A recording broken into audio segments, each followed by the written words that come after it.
Damn. Alrighty, everybody. Welcome to the Central Committee stream with your host, Mike from PA. We are live once again. Your name is bro. You have a name. Like we know you don't own anything. You just jerk off to porn every day. Why are you pretending to be some sort of wealthy landlord? Why are you pretending to be some sort of wealthy landlord? You're just a dude who sits at home jerking off all day. So all I don't know how to put this, but like the Ethan Klein meltdown has been one of the funniest things I've ever seen. Now listen, I want to say this straight off the bat. I know that nobody who's on Ethan Klein's side on any of this watches any of the people that he's attacking. Because if they did, if they had any amount of charitability and open mind, they would immediately abandon Ethan Klein. Like immediately. So the only people that are still watching Ethan at this point are literal Ethan Klein parasocial fans, which I gotta say, of all the fans you could be on the internet, being an Ethan Klein parasocial fan has got to be the most pathetic thing. Like, the guy hasn't been funny for like 8 years. He tried to do a politics show, and then the first thing that actually like implicated him and his morality and his beliefs, he had a meltdown and had to end the show. And since then, he's now trying to ally himself with a sex pest criminal who's facing criminal and civil charges for non-consensually recording women and sharing their revenge pornography with literally dozens of people, like committing dozens of crimes and civil infractions and torts. And he wants to, and he's like, he's a fan. Honestly, this is what it is. This is the Ethan Klein stream. The Ethan Klein stream is now a Destiny fan from 2019. Literally. He's watching clips from 8 years ago, 7 years ago, 6 years ago. That's back when Destiny was relevant. And he's going like, look, these people change. Mike was raised in a conservative family, guys, 13 years ago. It's like, that is the big nuke. And whenever somebody comes to my stream, which is very rarely, they immediately fold, because all of the attacks run by DGG are paper thin. They only work as a kind of like way of poisoning the well against somebody like me. Now, if you're a far right dedicated partisan, you're not going to like me. I don't like you. You don't like me. We get it. You know, I understand that you are a oriented toward hierarchy. I understand that you're oriented toward your bosses, and you kind of have an obsequious way about you, and there's nothing for us to say to each other than, good luck. It's just, did you see Ethan being sued for violating multiple labor laws? Yeah, I did see that. Ethan Klein, that's a good title. Ethan Klein sued for multiple labor infractions. And here's the thing, like, we have Ethan exactly where we want him, right? Because like, he successfully pissed off all of Hassan's followers. He successfully now he's just attacking the left. And this is the thing about Ethan that he doesn't understand. And if he watched my stream here, I'm going to give you free advice, Ethan. You're not smart enough on politics to really understand what a radical is and what mainstream is, and you don't know what any of that means. You know it, and I know you don't know that. And here's a little hint. Destiny doesn't know it either, okay? Destiny is not educated or experienced in politics, man. Thank you, Techno Dog, for the 10 subs, by the way. He doesn't know what he's talking about, all right? And neither do you. So what you're doing is you're wading into politics, and you are saying shit that doesn't make sense to anybody who watches politics. And so you are putting yourself out there on no man's land. Nobody gives a shit. Like, nobody, the world that Destiny constructed, which you're now getting sucked into, which is very funny, is not actually political. All criticism equals Destiny. Bro, you've been here for years as a Destiny simp. Like, I've known about you as a Destiny simp for years. What are you talking about? And you just say Bad Buddy. Okay, yeah, I cringed with Bad Buddy 6 years ago, and then I went to dinner with her. And then what? What happened then? What happened then? You got me. I cringed 6 years ago, right before I went to dinner. What is it? What do you think you're saying? What do you think you're doing? You're a fan of a literal sex pest. And I mean, I get it. Your name is Lemon Stealer, a reference to a famous porno. I mean, honestly, just we all know. We all know. Okay, we get it. Sir, don't I'm not gonna have to time you out for talking about self-harm. I think they're trying to convince you of something, but they don't actually know what it is. But they don't have anything. That's the thing that's crazy. It's like, Mike, did you know you used to be conservative? When I was raised in a military family, and then I changed them. What's your point? Next, Steve, by his own admission, never read a book. And that's the thing with Ethan Klein. Ethan Klein is honestly like, and this is where he's going to get tripped up, and this is why he's going to fail. And the thing is, he's too stupid. See, the thing is, he's been poisoned against me and Denims and Hassan because we're not Zionists. And we oppose what the state of Israel is doing. The thing with Ethan is he identifies with Israel, and he identifies with people that are very, very much to the right in Israel, much more than he does anyone in Palestine. Okay. And that's just, you know, it's his life experiences. It's his socialization. It is what it is. Like, we're never going to convince him that Palestinians are equal human beings to Israelis or to Americans, you know. He just considers Arab people. He said it before. And can someone show me the clip? If somebody could dig up this clip, he basically said that Muslims and Arab Muslims in particular were predisposed to violence. That is a racial comment. And he said it with such a calmness and surety that it is the sign of cold-blooded racial bias. There's nothing more you could say. I mean, Destiny said that he supports the genocide in Palestine. He's Islamophobic. And this is who Ethan Klein is following. And Destiny, being Islamophobic, being a bigot, supporting genocide is really bad. But he's also an active criminal. And yet none of that matters for Ethan. Is this the one? Whatever happened to Nicole? I don't know. Before, it's very funny. I will say this really fun. This thing about Nicole, which is before me, she was kind of like conservative. And now after me, she's like a radical left. Anyway, let's keep going. It's funny to think about people that encountered me. This is my most arrogant belief.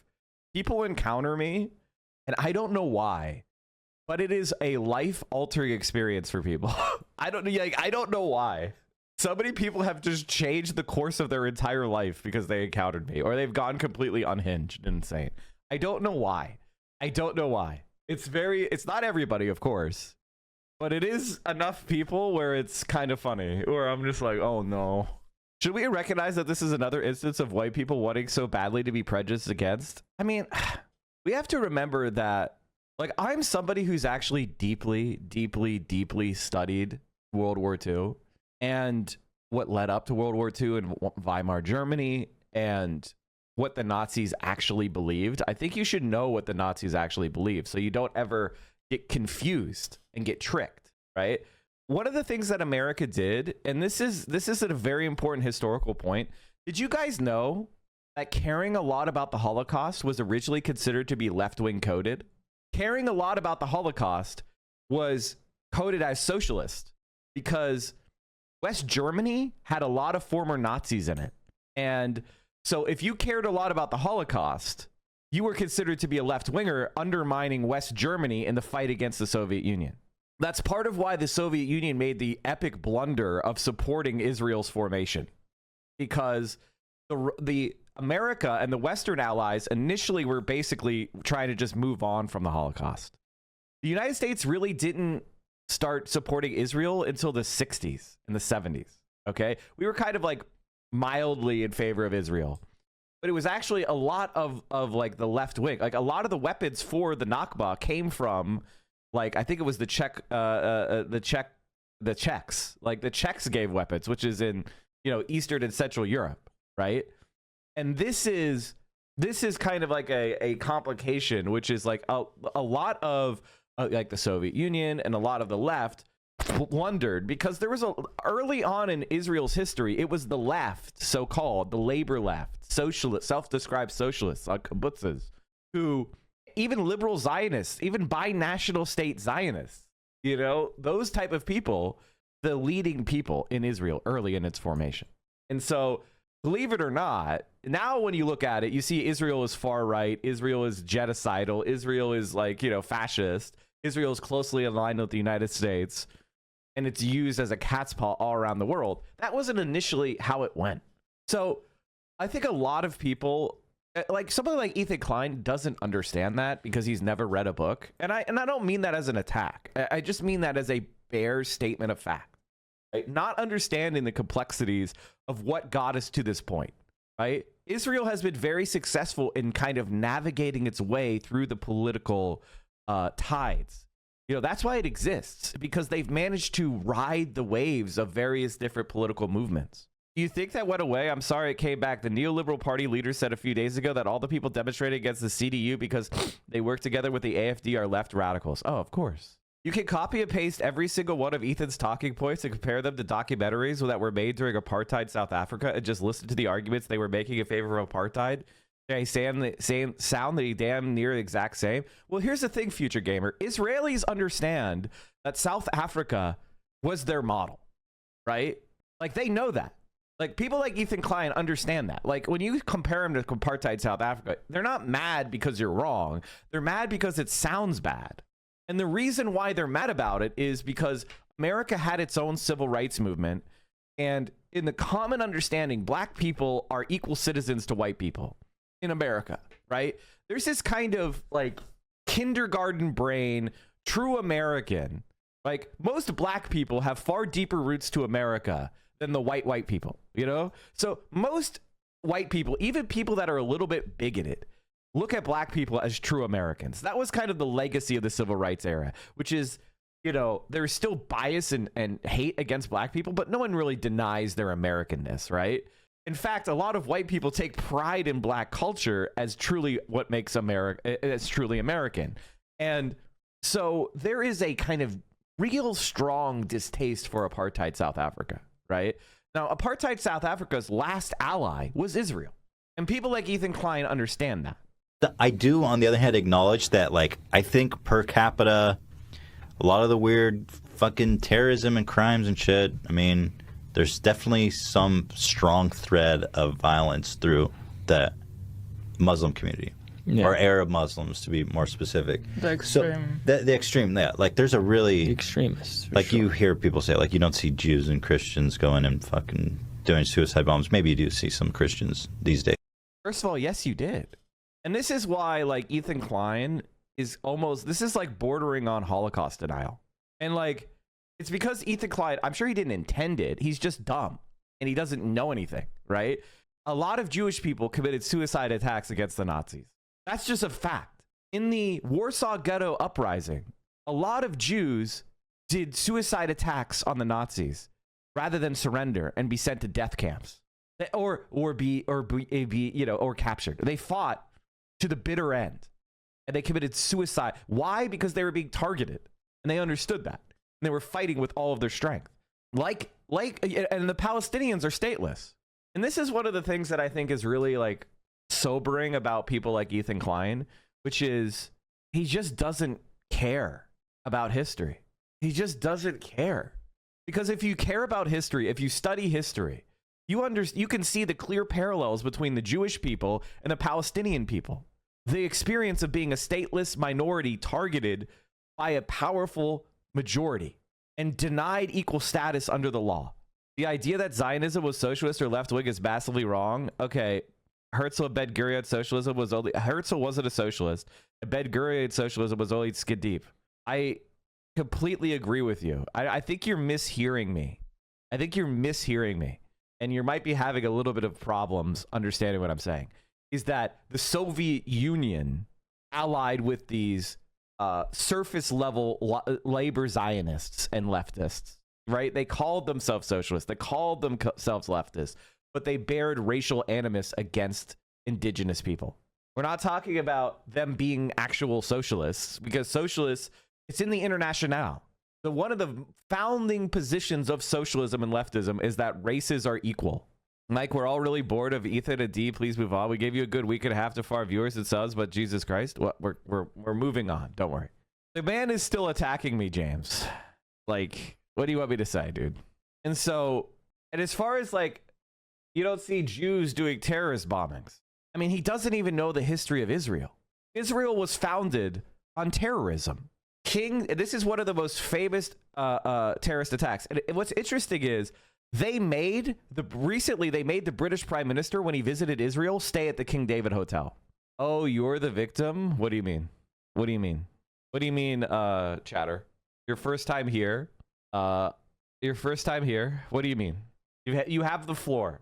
What do you want to say to represent Ethan Klein fans? Okay, you've been here. You've been a Twitch user since 2015, so you're in your 30s. You have the floor. Nothing? Okay. Pretty standard Ethan Klein fan. Anyway, getting back to teaching history. It's hard to type while you're shaking, yeah. The British administrative headquarters for Mandatory Palestine, it housed in the southern wing of the King David Hotel in Jerusalem, was bombed in a terrorist attack on 22nd July 1946 by militant right-wing Zionist underground organization Irgun during the Jewish insurgency. 91 people of various nationalities were killed, including Arabs, Britons, and Jews, and 46 were injured. This isn't the only terrorist attack, but I want you to understand that Israel's entire founding, in fact, the Irgun terrorist organization, which I think could be most reasonably analogized to Hamas, became the political party of Benjamin Netanyahu. It became Likud in 1988. So here it is. I'm going to show it to you right here. Irgun was a terrorist organization of Jewish Zionists who killed innocent civilians, and then it became the Harut Party, conservative nationalist political party in Israel. Would be most closely, I mean, if you were just analogizing it, it would be Hamas. And then that became, and it had a formal merger into Likud in 1988, which is Benjamin Netanyahu's party, the party of Israel. Chairperson, Benjamin Netanyahu. There you go. I mean, so like, what is he talking about? Like, what is he talking about? Now, does this mean, I mean, based on this logic, Ethan Klein thinks that Israel shouldn't be able to exist because they committed terrorism. Now, you know, this kind of stuff is history. Now, if you're a wealthy, privileged white guy from Beverly Hills, you're not going to learn this stuff. Babadinsky was very clear that he admired Mussolini in both his ideology and practice. Revisionist Zionism has always been the driving military force in Israel. People like Ben Gurion would frequently call them fascists. Oh, absolutely. They called themselves fascists. Like, a lot of the people that helped found Israel called themselves fascists and said that they saw a lot to admire in National Socialism, except for the anti-Semitism. There was an alliance. I mean, like, this is just, this is factual history. Why is this not okay to say? Because it makes Israel look bad.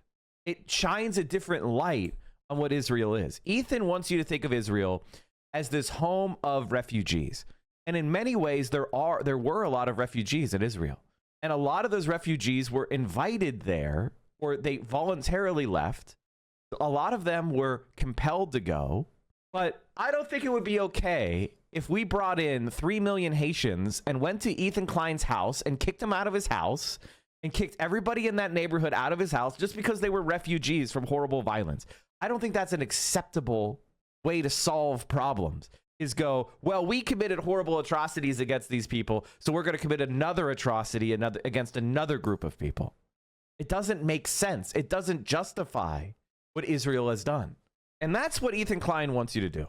You know, Ethan Klein doesn't just want you to not care about the Palestinians. He wants you to help oppress them. He wants to spend your tax dollars. He wants to spend your military might.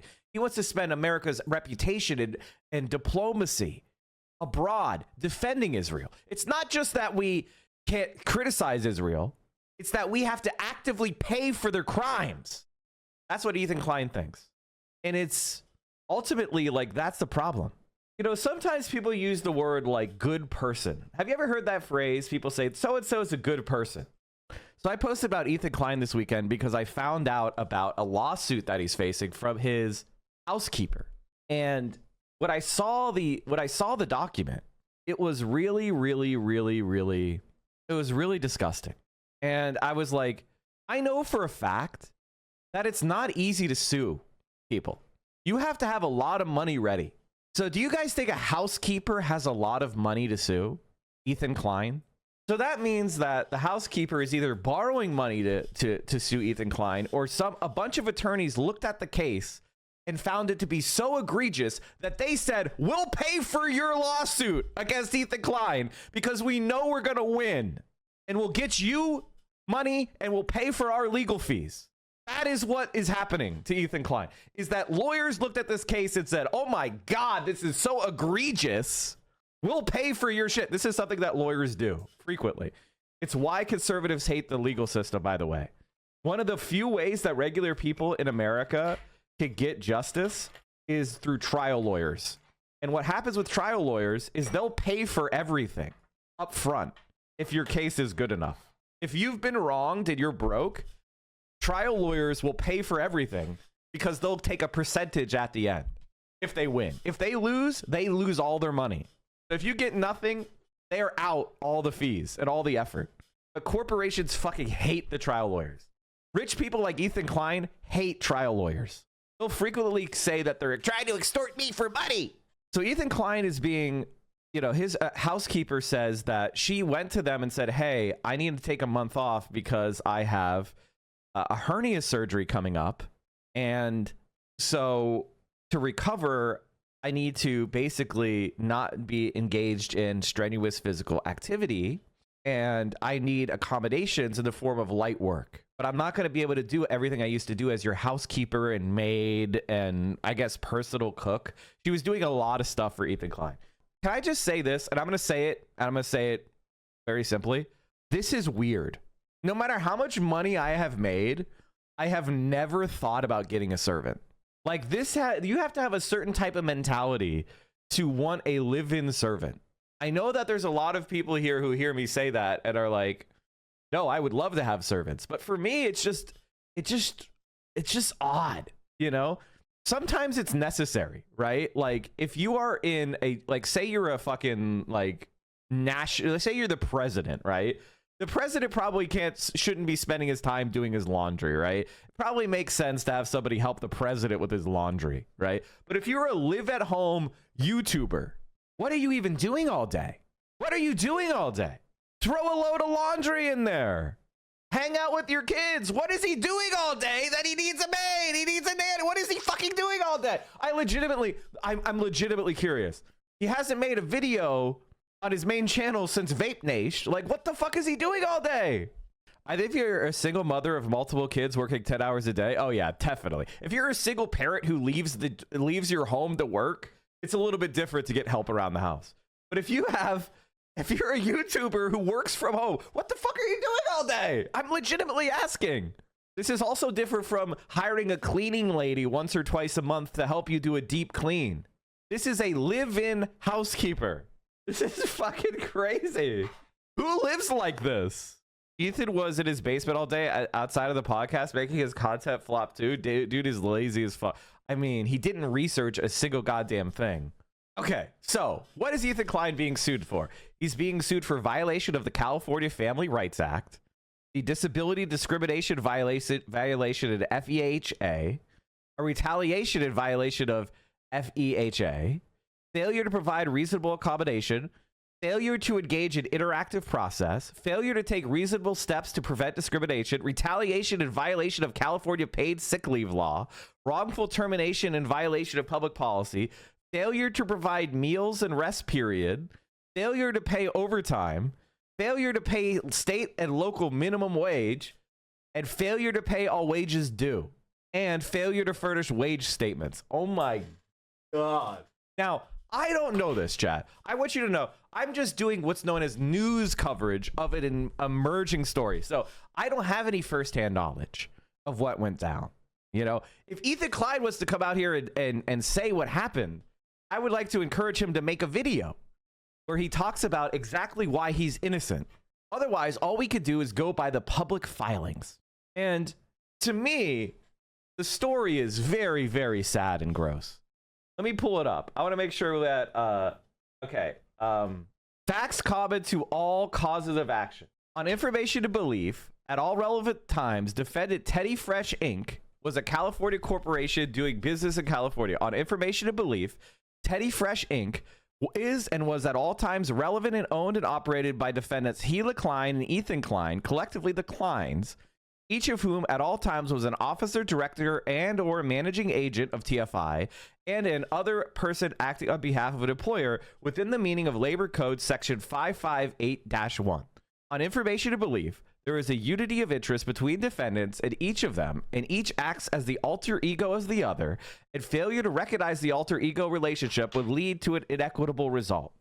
On information and belief, the clients and TFI are and were engaged in one and more of the following: commingled funds, an unauthorized diversion of corporate funds or assets to other than corporate uses, treated assets of the corporation as though they were individual assets, such as paying personal debts with corporate funds, or utilizing corporate funds to purchase assets for individual shareholders with no discernible benefit to other shareholders, failed to obtain proper authority to issue all stock granted to certain shareholders, allowed one or more individuals to state that she or he will be personally liable for debts of the corporation, failed to follow corporate technicalities such as maintaining proper records, holding regular board and shareholder meetings, and properly electing officers to craft and administer corporate policy, shared owners, directors, and officers with other related or closely held entities, shared office space or business locations with other. And the reason why I'm watching all this is, the reason why I'm reading all this is this establishes that Teddy Fresh isn't like, oh, Ethan and Hilla had nothing to do with this. Teddy Fresh Corporation fucked up with this person. They just didn't know. It was all the employees they have in their mega company, Teddy Fresh, right? They didn't know. This is establishing that, no, actually, Teddy Fresh is just Ethan and Hilla Klein. They know exactly, you know, it's not a private business, or it's not like separate from the corporation. There wasn't like a rogue HR director doing things. Like, this is why this is very important to establish. Hilla and Ethan Klein were directly connected to this. Is this just throwing the book and seeing what sticks? No, this is objectively the reality. Have you read the Teddy Fresh Glassdoor reviews? Because they also complain that they're made to work overtime without pay. Oh my God. Is that true? How does Glassdoor confirm that you're like, Glassdoor does like a confirmation process to ensure that you're like an employee of the company, right? Like, they make sure you're part of the company before they let you post, right? I'm not sure of Glassdoor's processes. No or yeah? Okay, people are saying both. Lena, his secretary/assistant, plays the role of his servant on the show. She gets him drinks on demand, cleans up messes, orders food, prepares snacks, gets him anything he asks for like he's a feudal lord. That's why he's a capitalist, chat. Legitimately, people like Ethan Klein, like, the reason why he goes like, I'm just a social democrat, is because he wants servants, right? He doesn't like the socialist idea that workers are equal. Like, everybody should be equal, right? He doesn't like that. He likes the idea of having servants wiping his ass. That's what it's really all about. It's not, you know, he likes having power over people. He likes having private power over people, so they have to do what he says because he's holding their paycheck over their head. He doesn't want to live in a world where people have rights. People are, you know, they work a job, right? They you know, they have duties, they have responsibilities. They might even have to take direction, but he wants to be able to lord it over interpersonally.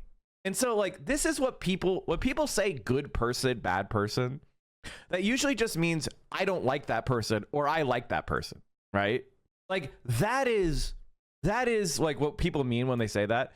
And I'm sometimes called a bad person because I'm a little bit mean or I'm a little bit abrupt, right? Like, I sometimes say to people that are assholes, you're a fucking piece of shit.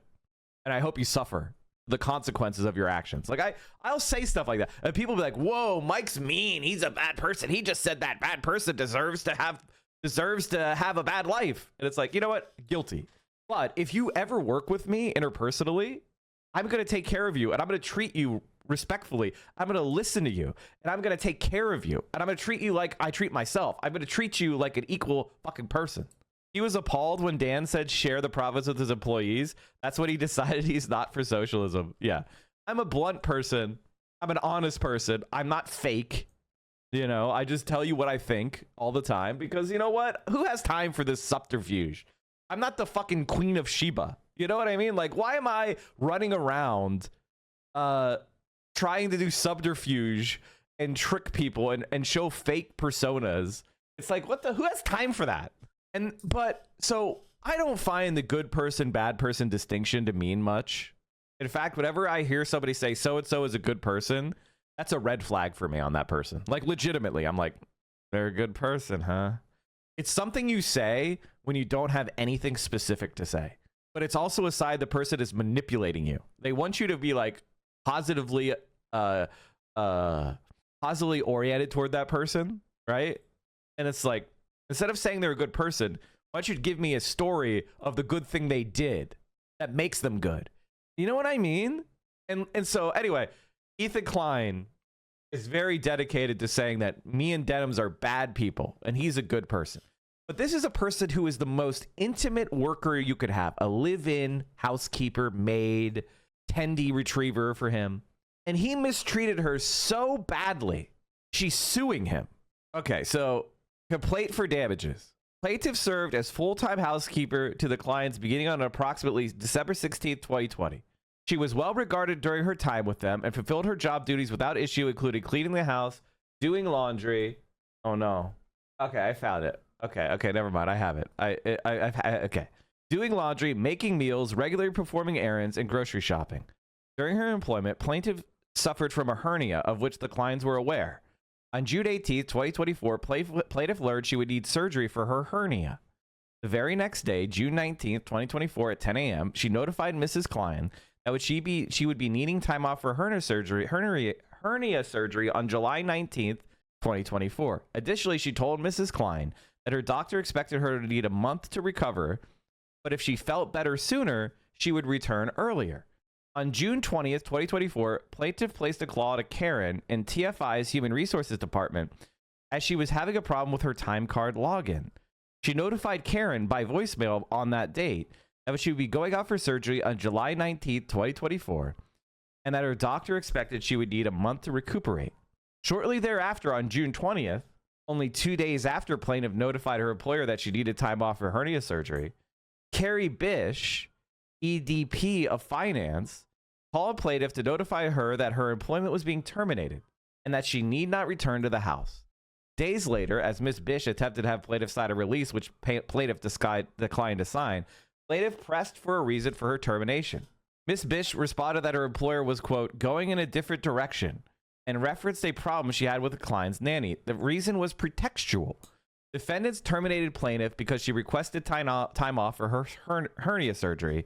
Plaintiff has exhausted her administrative remedies by filing a charge with and receiving a right to sue letter from the California Civil Rights Department. Now, what Ethan Klein is doing is he's going out there and saying, oh, she called the nanny fat. That's why I fired her. And that is really odd to me, because Ethan Klein has spent the last few days screaming on his show in front of all of his Teddy Fresh employees that I'm fat, and making the commentating on my body, again, from a video that's over a year old, where I'm like 25 pounds heavier, but who gives a fuck? I'm a 40-year-old straight cis man from Pennsylvania in a long-term relationship. Like, do I give a fuck if you're trying to judge me by my body? What the fuck is this? Am I a Victoria's Secret model? Like, what are you trying to do here?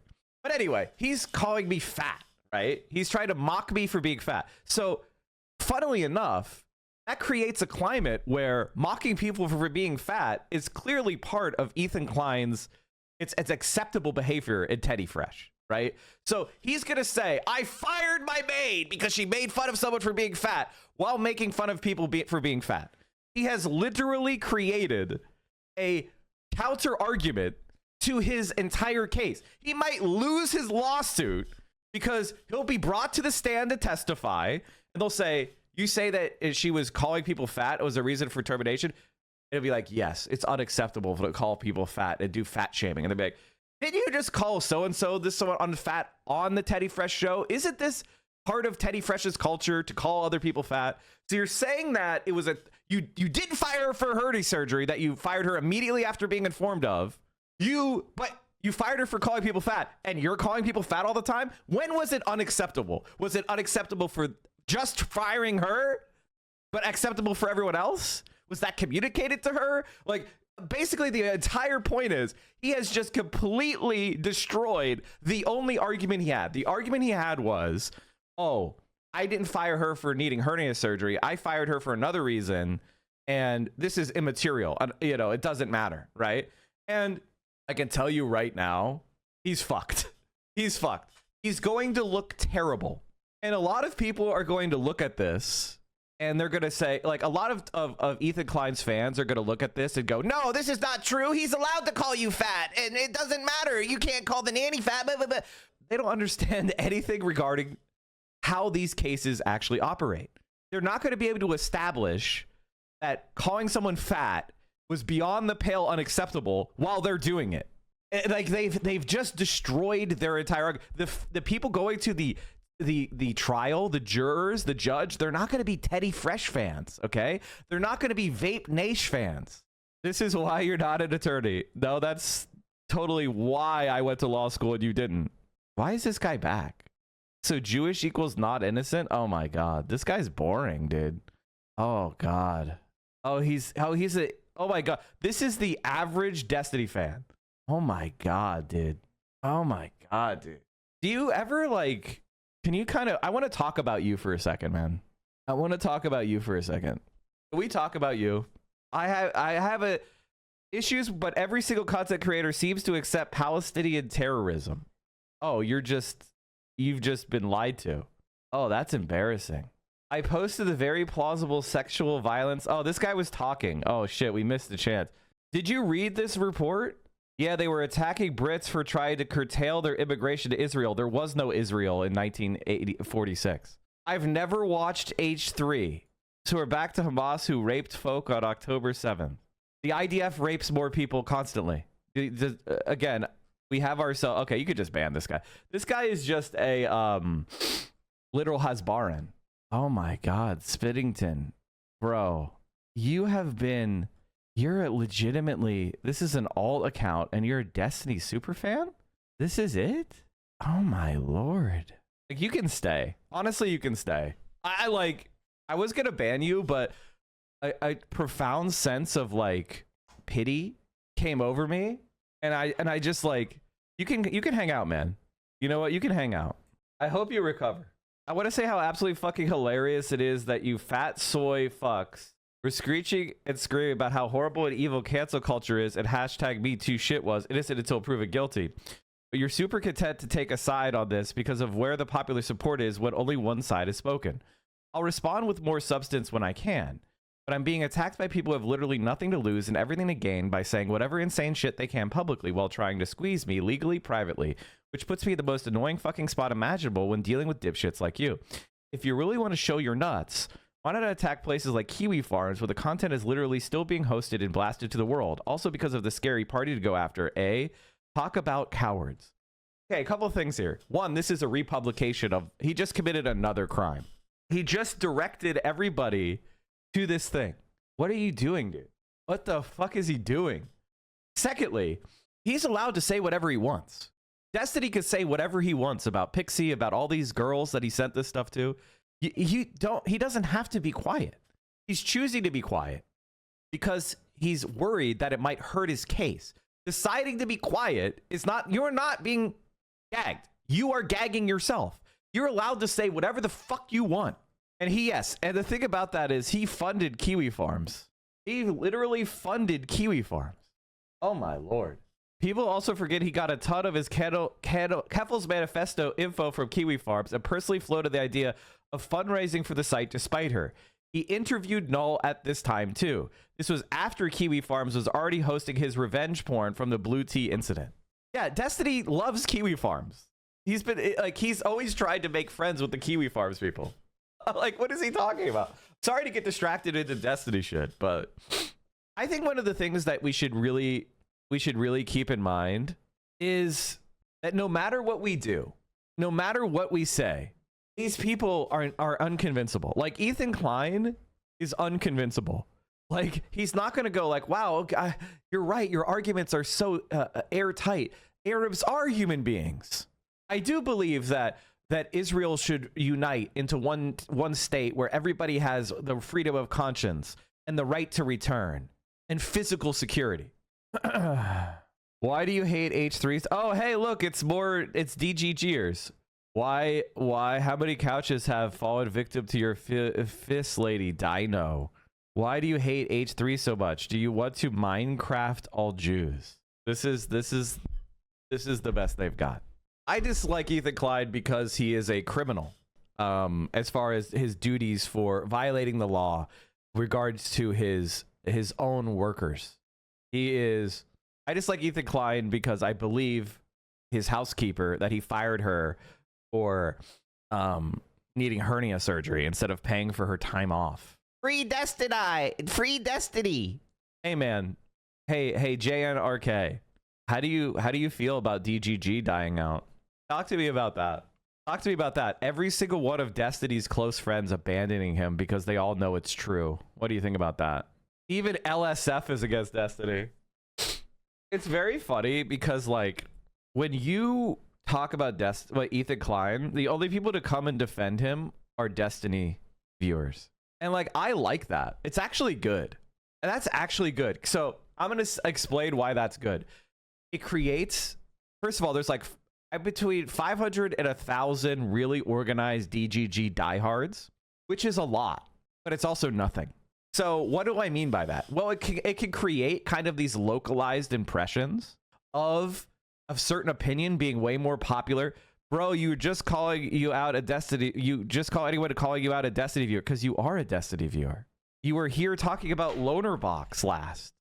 You are a Destiny viewer. So is this guy. You literally are. I don't call everyone that. I just call the people that are that Destiny viewer. Like, you literally are. Who do you think you're fooling? Who do you think you're fooling? I'm a boner box guy. There's no such thing. Not many, to be honest. It literally makes no sense when you constantly watch others react to videos about you. Was there like 6 clips of you calling them inbred? Brings up Al Jazeera for a source, LMAO. So you're an Ethan Klein and Loner Box fan, but you're not a Destiny fan. Also, the idea, so when Hassan corrected him, when Ethan Klein claimed the far-right Israeli people who were blocking humanitarian aid and destroying it were, quote, doing charity work, and then Hassan corrected that and showed the context, which was these were fascist militias blocking humanitarian aid and rioting to prevent civilians from getting food and medical supplies. How come that didn't change your mind? Do you think, like, by the way, like, I get it. You're doing this thing where I'm a nihilist, right? Like this, like I know your opinion, which is you think you're a nihilist and you're having fun at my expense, right? And nothing really matters, right? There is no moral law. Nothing matters. It's get pleasure wherever you can, however you can. If you get to fuck with people and it's fun, do it. Like, that's it, right? Like, if you could explain your philosophy, it would actually be really cool. I respect you because very few people can just be themselves, you know? Like, I wish you would just do it more publicly instead of doing it with like these alt accounts and stuff. But just go ahead, explain your philosophy. It's really cool. I like it. What are you saying, bro? I don't get it. Yes, I know there's a lot you don't get. You're a Destiny fan. So Ethan Klein tried to get Hassan Piker's wiki feet rating down, and it went from 5.42 to 4.96. So how come Ethan Klein doesn't have his own fans? How come the only people in here... Wait, what was that?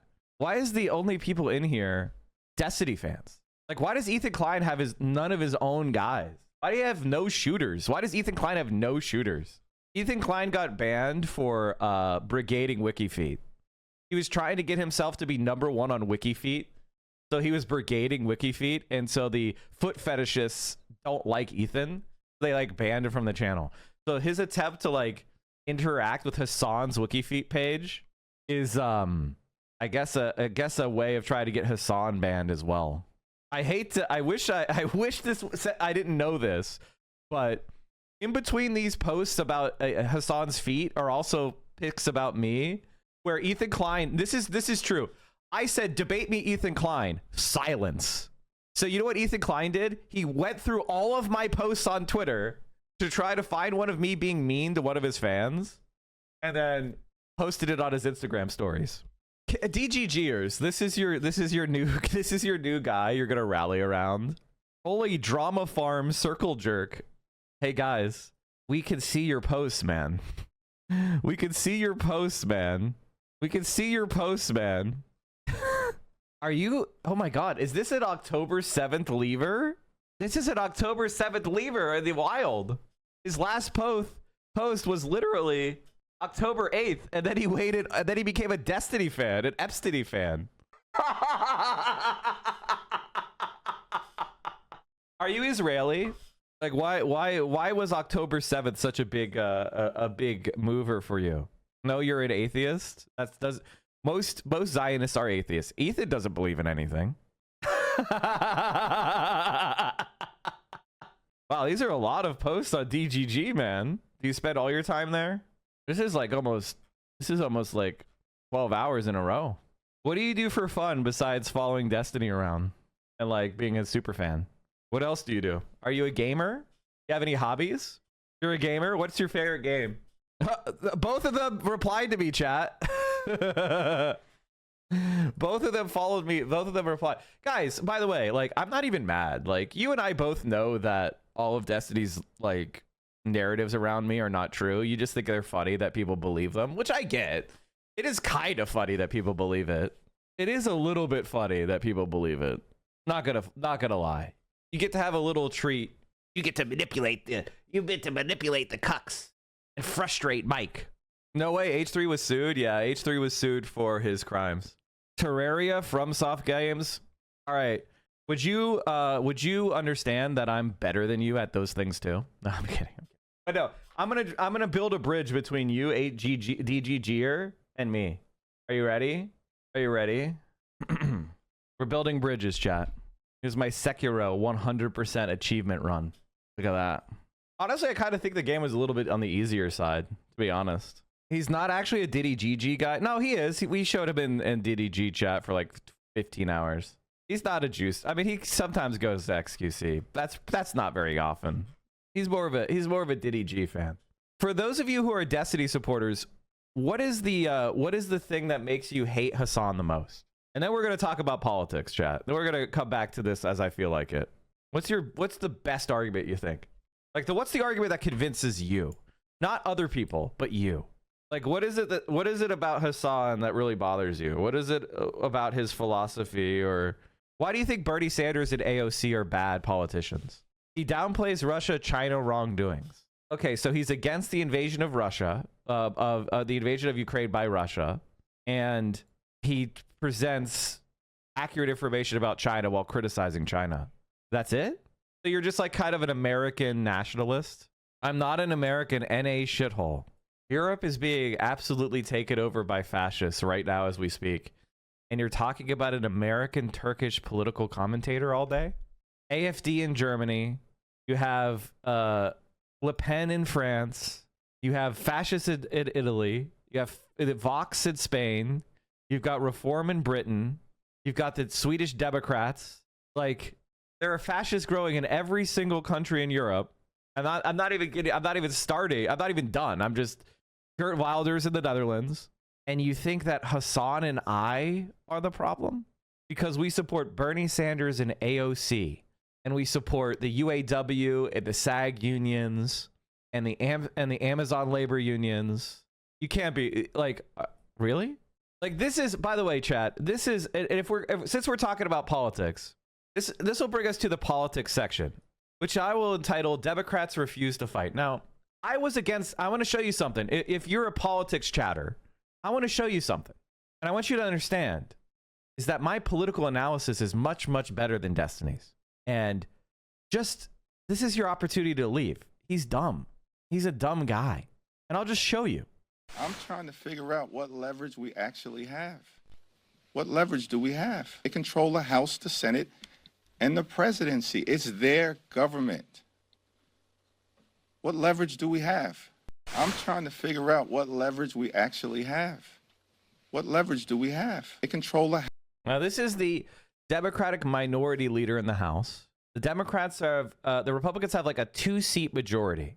The Republicans have, I think, is it 52 or 53 senators? I can't remember. Or the Republicans do, senator.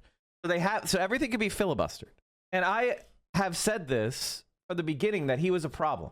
Ken Klippenstein recently tweeted, "Who the fuck is Hakeem Jeffries and why is he in charge of anything?" And if you've been listening to me for 5 years, I called this. I've been predicting it. I told you exactly what would happen. This is January 10th, 2021.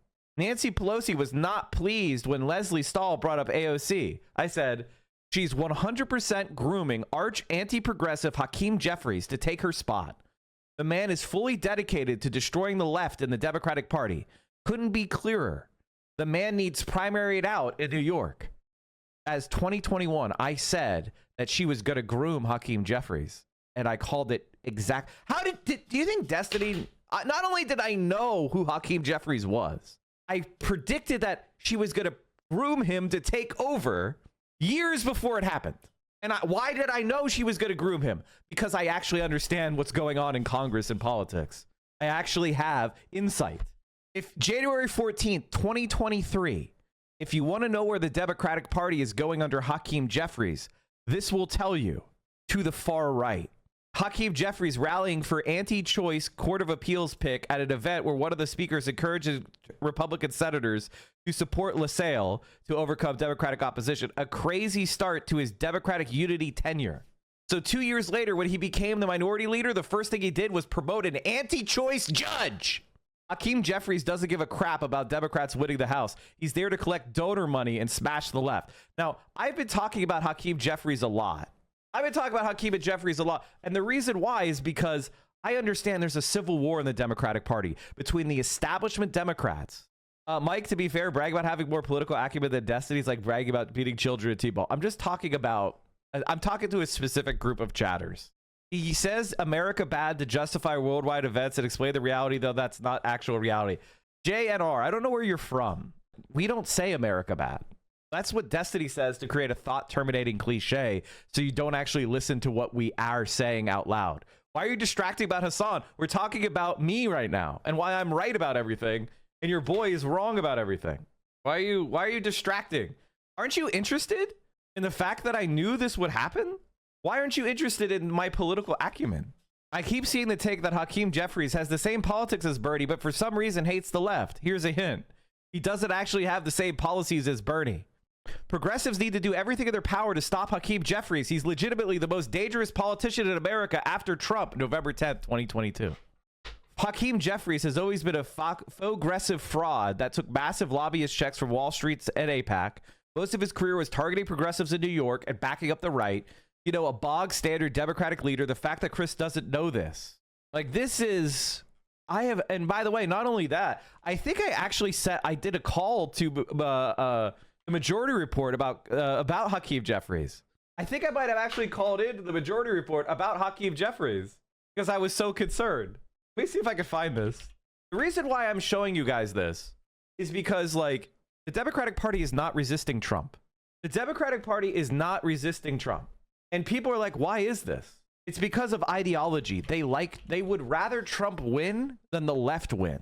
You can't use America equals bad as your worldview like Hassan does. So what you've done is you've taken a clip of Hassan where he was worked up over some American atrocity, and you're using that as like fully representative of his worldview. You don't think that people are going to get worked up in their rhetoric when they stream politics 8 hours a day for 6 years? They're never going to say anything where they get a little bit worked up when they see an American atrocity. You're going to strip that out of all context. You're not going to ask him what he believes. You're just going to create a clip, and then you're going to use that to create a bad faith narrative, like you've uncovered something, and then you're going to make that your entire like life. Why do you engage with that surface level shit? I think I might have found it. This might be it. Maybe not. Yeah. Billy came through with the Super Bowl and a huge union win against Amazon. Hell yeah, brother. Mike, why doesn't the DNC just unleash the parliamentarian to stop this? We all know the role is endless power. Yeah. How could I chat about a deep topic in a chat box without using a slogan word? Well, Hassan doesn't use that. But he's right about the Middle East. Allying with the West is a sign that you're a dumbass. The United States is supporting a military dictatorship in Egypt. They are supporting Al-Qaeda affiliate in Syria. They supported Al-Qaeda affiliates in Libya. They support a theocratic monarchy in Saudi Arabia. They support more autocracies in the Gulf states. They supported an anti-democratic coup for another autocrat with a secret police in Iran. Like, what has the United States done? And they illegally invaded Iraq after supporting Saddam Hussein, including giving him chemical weapons for decades. In what way has the West not been damaging in the Middle East? Which is what Hassan said in that clip, which is, if you're thinking about the Middle East, whatever the Western forces are aligned with are the bad guys. That's objectively true. So you said America bad is not valuable. So America bad is not correct. But then I just explained how America is supporting all of the worst agents in the Middle East. If you think radical Islamism is a problem, then you think America is a problem, because radical Islamism is a movement supported by and created by the United States to counter socialism, to counter pan-Arab nationalism. What about the Gulf War? I mean, the only reason Saddam Hussein invaded Kuwait is because he thought he got a signal from the American State Department that they wouldn't care. Like, this is, and ultimately, you know, so when I'm opposing what my country is doing to the Middle East, the fact that we're supporting a military coup in Pakistan against the democratically elected leader, Prime Minister Khan, you don't seem to, why don't you care about all these times America is destroying democracy around the world? If the West is good, why are we supporting a military dictatorship in Pakistan? Why did the United States support Pol Pot and the Khmer Rouge? Why did the United States support military dictatorship in South Korea? Why did the United States support a white terror in South Korea where they mass killed, you know, trade unionists and workers and socialists? Why did America support the Jeju massacre? Why did America support the white terror of Taiwan? Why did America support the Contras and their crimes against humanity? Why did America support the right-wing dictatorship in Argentina, Brazil, Chile? You're saying, no, America not bad, but I just told you 3 separate continents where we committed the worst crimes against humanity that can be invented. What about the massacres in Indonesia? I mean, again, all around the world, in every continent, America is going around supporting the most evil sons of bitches on the planet, and you're saying, well, no, you can't say America has done bad. Why? America is doing bad in the world. And when I say, and then your response is, well, what about China? Well, if you listed the crimes of the United States and then listed the crimes of China against foreign countries, the American list would be about 100 times longer. What? USA does bad things? Let's explain every world event through that lens. They're the world superpower. And all those countries are currently ruled by these dictatorships doing crimes. Of course I'm going to blame the global hegemon for the consequences of their own actions. I don't think there's any way that you could be convinced that America is doing harm in the world. Like, at this point, I just listed, I didn't even talk about Africa yet. Other than Egypt and Libya. You know, the United States helped coup the Australian prime minister, right? Why is every single monarchy in the world aligned with the US? Basically because it allows us to have a crime family. Basically, whenever there's a monarchy, that's just a crime family. That's just a mafia that we have imbued with monarchical power, right? It's a crime family, and we put a crown on their head to justify what? Stealing their resources. That's why there's monarchies, okay? It's a crime family. They say no one remembers the embarrassing stuff you did, but I do. I remember when you pissed your pants in grade 3. I think about it all the time. This is what some people spend their time doing, man. Also, like, a stream or two ago, I talked about how the drug war, like the drug cartels, are all connected to the United States intelligence agencies. There's a reason why there is no drug problem in China. It isn't because China has some sort of panopticon. It's because their intelligence services are not bringing in heroin to their country to fund their illegal operations abroad. The Hashemites and the Saud families were put in power to secure the Middle East for the U.S. Exactly. Buckmeister. Okay, who's Buckmeister? I guess I should be looking at this guy's chats. Okay. How many couches have fallen fistier lately? Not lately. I haven't been mad. I haven't been mad in a while. Is making a death threat through someone online a crime? Man, you really like the Destiny shit. I didn't make a threat. That's why I'm not going to be charged with the crime, and why I wasn't banned from Twitch for making threats, because I didn't make a threat. That's why Asmongold said, if he doesn't get banned for at least 2 weeks, I'm going to get really mad. And then I wasn't banned for 2 weeks, and then he didn't do anything because it wasn't a threat. Okay, you guys are listening to the couch puncher of all people. I'm not a Destiny fan. You got banned for putting out a death threat. No, I got banned for making an inappropriate joke. That joke is against the rules of Twitch. It's not a death threat, though. You guys don't know what death threats mean. But again, why do you care? Destiny said that he planned on killing someone. Like, Destiny said he was literally planning on killing a guy and his father. Why do you pretend like you care? Assad is a fan of terrorist organizations. No, he's not. Again, why are you guys so convinced of this?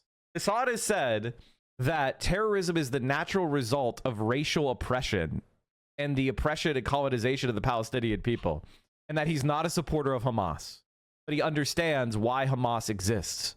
And the reason why Hamas exists as the leading organization in Palestine is why Israel and the United States promoted Hamas. Why did Israel and the United States promote Hamas? Israel and the United States promoted Hamas as an alternative to left-wing resistance building. They were worried about communism. They were worried about socialism. They supported conservative Islamist organizations like Hamas. You say Assad is a fan of terrorist organizations. You know who's the biggest fan of Hamas? Benjamin Netanyahu. Okay, so let's see here. I'm not crying like these socialists do all day, every day. What do you mean? I'm not crying. The reason why socialism is such a boogeyman is because they're scared they're winning. Like, you understand this, right? Like, the reason why socialism is a dirty word is because they're scared of it. If we were immaterial, they wouldn't be crying about it every fucking day. They're scared shitless of socialism. That's why they don't let you buy a solar panel made from China, because they're scared shitless of China. Okay. Watch the nuke. I already watched it. Denim's watched the whole thing. Bad and Empanada watched the whole thing. I mean, who cares? And Hassan haters base their opinions on half-finished sentences and out-of-context clips. I think the one thing about Buckmeister, and this is why this guy hasn't been banned, is like, they've never actually entertained any of these ideas. They have some like really closely held fears, and that's what usually motivates conservatives. Conservatives are afraid. So let's talk about how rich countries keep poor countries in poverty. But that expropriation of the third world has been going on for 400 years, brings us to another revelation, namely that the third world is not poor. You don't go to poor countries to make money. There are very few poor countries in this world. Most countries are rich. The Philippines are rich. Brazil is rich. Mexico is rich. Chile is rich. Only the people are poor. But there's billions to be made there, to be carved out and to be taken. There's been billions for 400 years. The capitalist European and North American powers have carved out and taken the timber, the flax, the hemp, the cocoa, the rum, the tin, the copper, the iron, the rubber, the bauxite, the slaves, and the cheap labor. They have taken out of these countries. These countries are not underdeveloped, they're overexploited.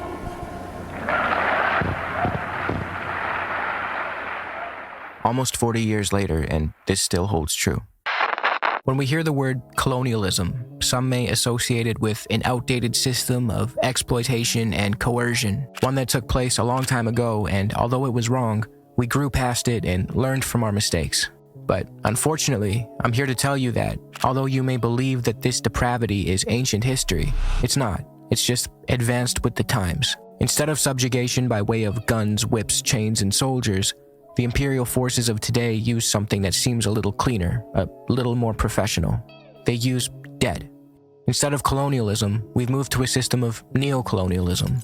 Some of the many antagonists responsible for condemning the developing world to a cycle of debt and exploitation are none other than our international financial institutions, specifically the IMF and the World Bank. So how did we get here? The IMF and the World Bank were established after the Great Depression and the Second World War to maintain global financial and economic stability. Although the war helped stimulate the global economy due to wartime production and expenditures, there was a concern that the world would revert back to the economic policies that exacerbated the Great Depression. Since slipping back into economic turmoil was such a genuine worry at the time, 44 nations sent a total of 730 delegates to Bretton Woods, New Hampshire, for a conference dealing with world monetary and financial policy. And this is where basically the dollar was enshrined as the means to the currency that would be used in international trade. And this is what gave America superpower status. It's our financial position. because it allows us, because we have the ability to print dollars and every other country is demanding dollars, we get to maintain negative trade surpluses in perpetuity. It's a kind of way of like extracting wealth from the rest of the world, because they have to give us like actual real shit to get dollars, and we have dollars out of the printing press. This is the source of American power. It's our position as the global hegemon on financial issues. Gathering is known simply as the Bretton Woods Conference. Out of this conference came the International Monetary Fund, or the IMF, and the World Bank. The purpose of the IMF was to promote international monetary cooperation and ensure financial stability by stabilizing exchange rates, promoting economic policies, offering financial support or loans to member countries, facilitating trade, and so on. It's important to keep in mind that at the time, the US dollar was backed by gold and other countries' currencies. When do you think China will rip the Band-Aid and do its own Bretton Woods with BRICS and others? I've always been in favor of the idea of creating a international financial currency that is built off backed by a basket of goods, but for international transactions. But maybe we could do it like international fiat. International fiat. I don't know. I see that the problem is you need monetary and fiscal unity, or else the system is going to get overburdened.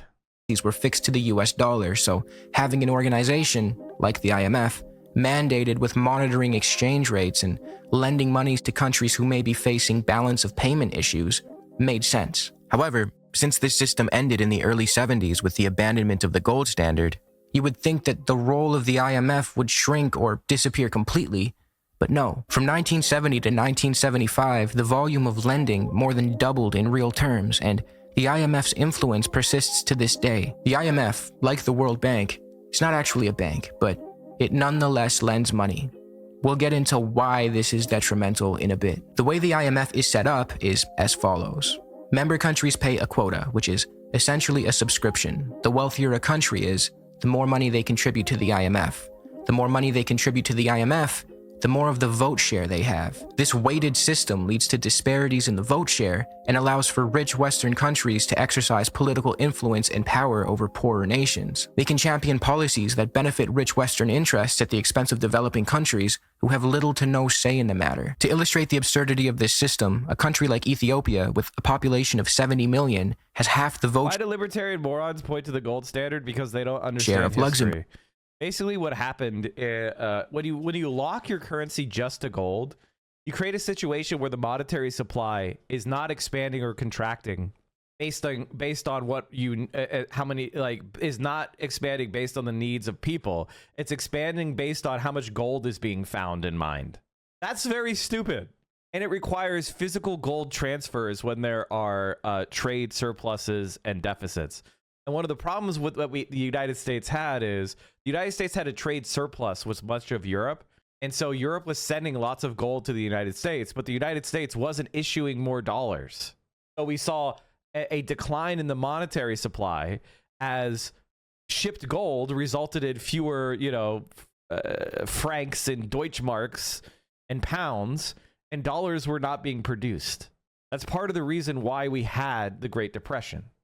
Which has a population of only 500,000. And for years, the whole of sub-Saharan Africa had only 4.6% of the votes in the fund. This weighted voting system, predicated on wealth over population size, gives the US alone, and any 4 other G7 members acting together without the US, the ability to block policy decisions and exercise their power over developing nations. It doesn't help that the head of the IMF is always a European and the head of the World Bank is always an American. I hope you can see where this is going. Let's take a quick look at the World Bank. Like the IMF, it was created during the Bretton Woods Conference. While the two institutions are often seen as siblings, the World Bank focuses more on funding development projects and reconstruction around the world. Both institutions lend money, but they do so in a predatory way. Through the use of debt, they keep poor nations trapped in cyclical poverty, and they enable wealthy countries to exert political influence over them. This system undermines the sovereignty and prosperity of these developing nations, all while the institutions responsible for this mess claim to be motivated by the goal of spreading wealth and development. Here's how it works. During the Cold War, when the struggle for political influence and global hegemony between the West and its allies and the Soviets and their allies transpired, Western banks and institutions encouraged developing countries to take out massive loans. This process was often predatory and extremely irresponsible. These developing nations would be told that they needed IMF and World Bank loans to modernize, and debt was framed as a necessary tool for development. The IMF and the World Bank often ended up loaning money to corrupt leaders and dictators who appropriated the funds for personal use. Well, this is not only that did they do that, a lot of times the IMF funding would go to American corporations, right? So you would buy dollars, and then you would spend it on American corporations, and they would sometimes build projects and sometimes not. And then at the end, you were left with this massive debt. Well, you haven't actually developed the country. So what do you need to do? Well, now you have to start paying concessions. You know, the bank or your country's economy starts to collapse because you're not able to get goods. And so you have to start signing concessions over to the American government. You have to start cutting development funds. You have to start, defunding the welfare state. And it creates this cycle to press down on the development of these countries. And here's the dirty little secret of international development. The only way countries have ever developed is state-led. Countries do not develop by the free market. Countries only develop when they have a state-led development program. This has only ever been the case, okay? The libertarian utopia does not exist and cannot exist.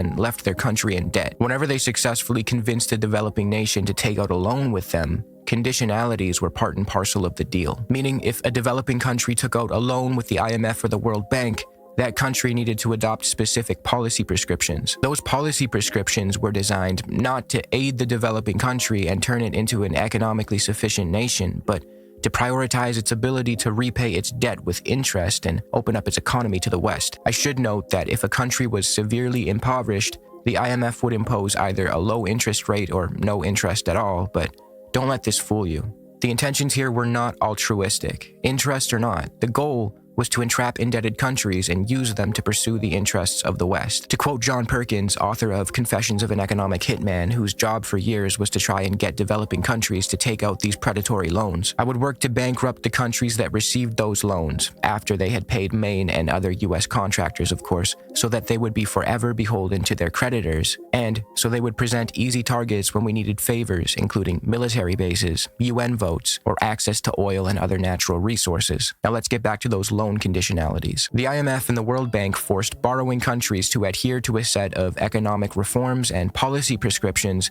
known as structural adjustment programs, or SAP. This is actually what, so this is really interesting because it links us back to Ukraine. So what happened before the Euromaidan so-called revolution, the military coup that overturned the democratically elected president, is he turned down EU and IMF loans because they wanted him to cut heating assistance for Ukrainian pensioners and poor people. And I don't know if you know this, chat, but in the winter, Ukraine gets very cold. And so poor people in Ukraine cannot afford market prices for oil and gas. So Ukraine had a rather large home heating welfare program to help people afford heating for their homes.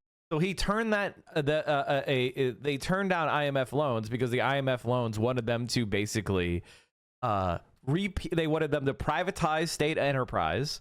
They wanted them to repeal Ukrainian labor law, and they wanted them to cut the home heating assistance, among other things.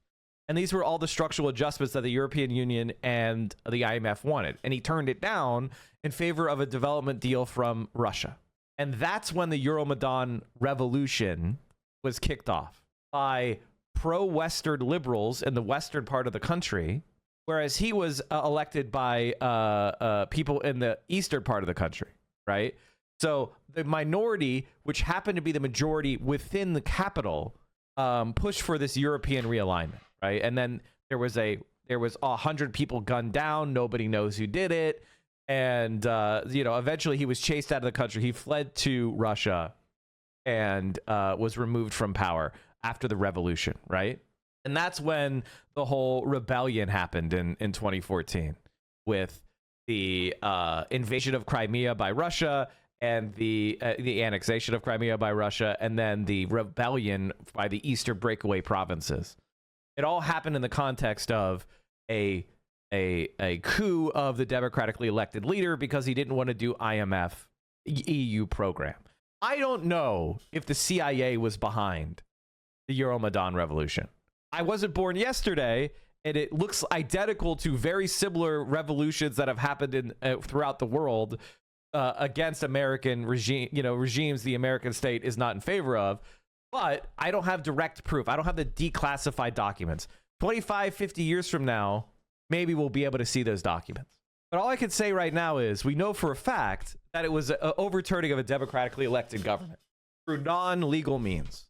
And it was done so in favor of this like IMF structural adjustment program.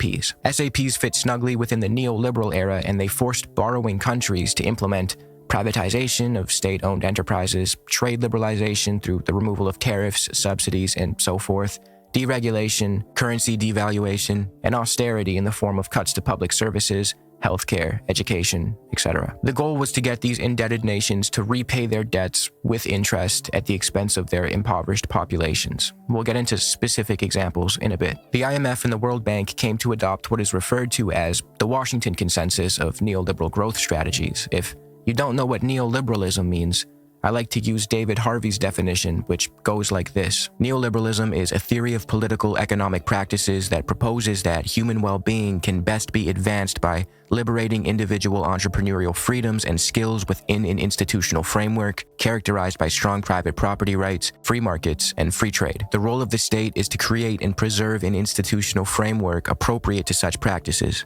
The state has to guarantee, by force if need be, the proper functioning of markets. If markets do not exist in areas such as land, water, education, healthcare, social security, or environmental pollution, then they must be created by state action if necessary.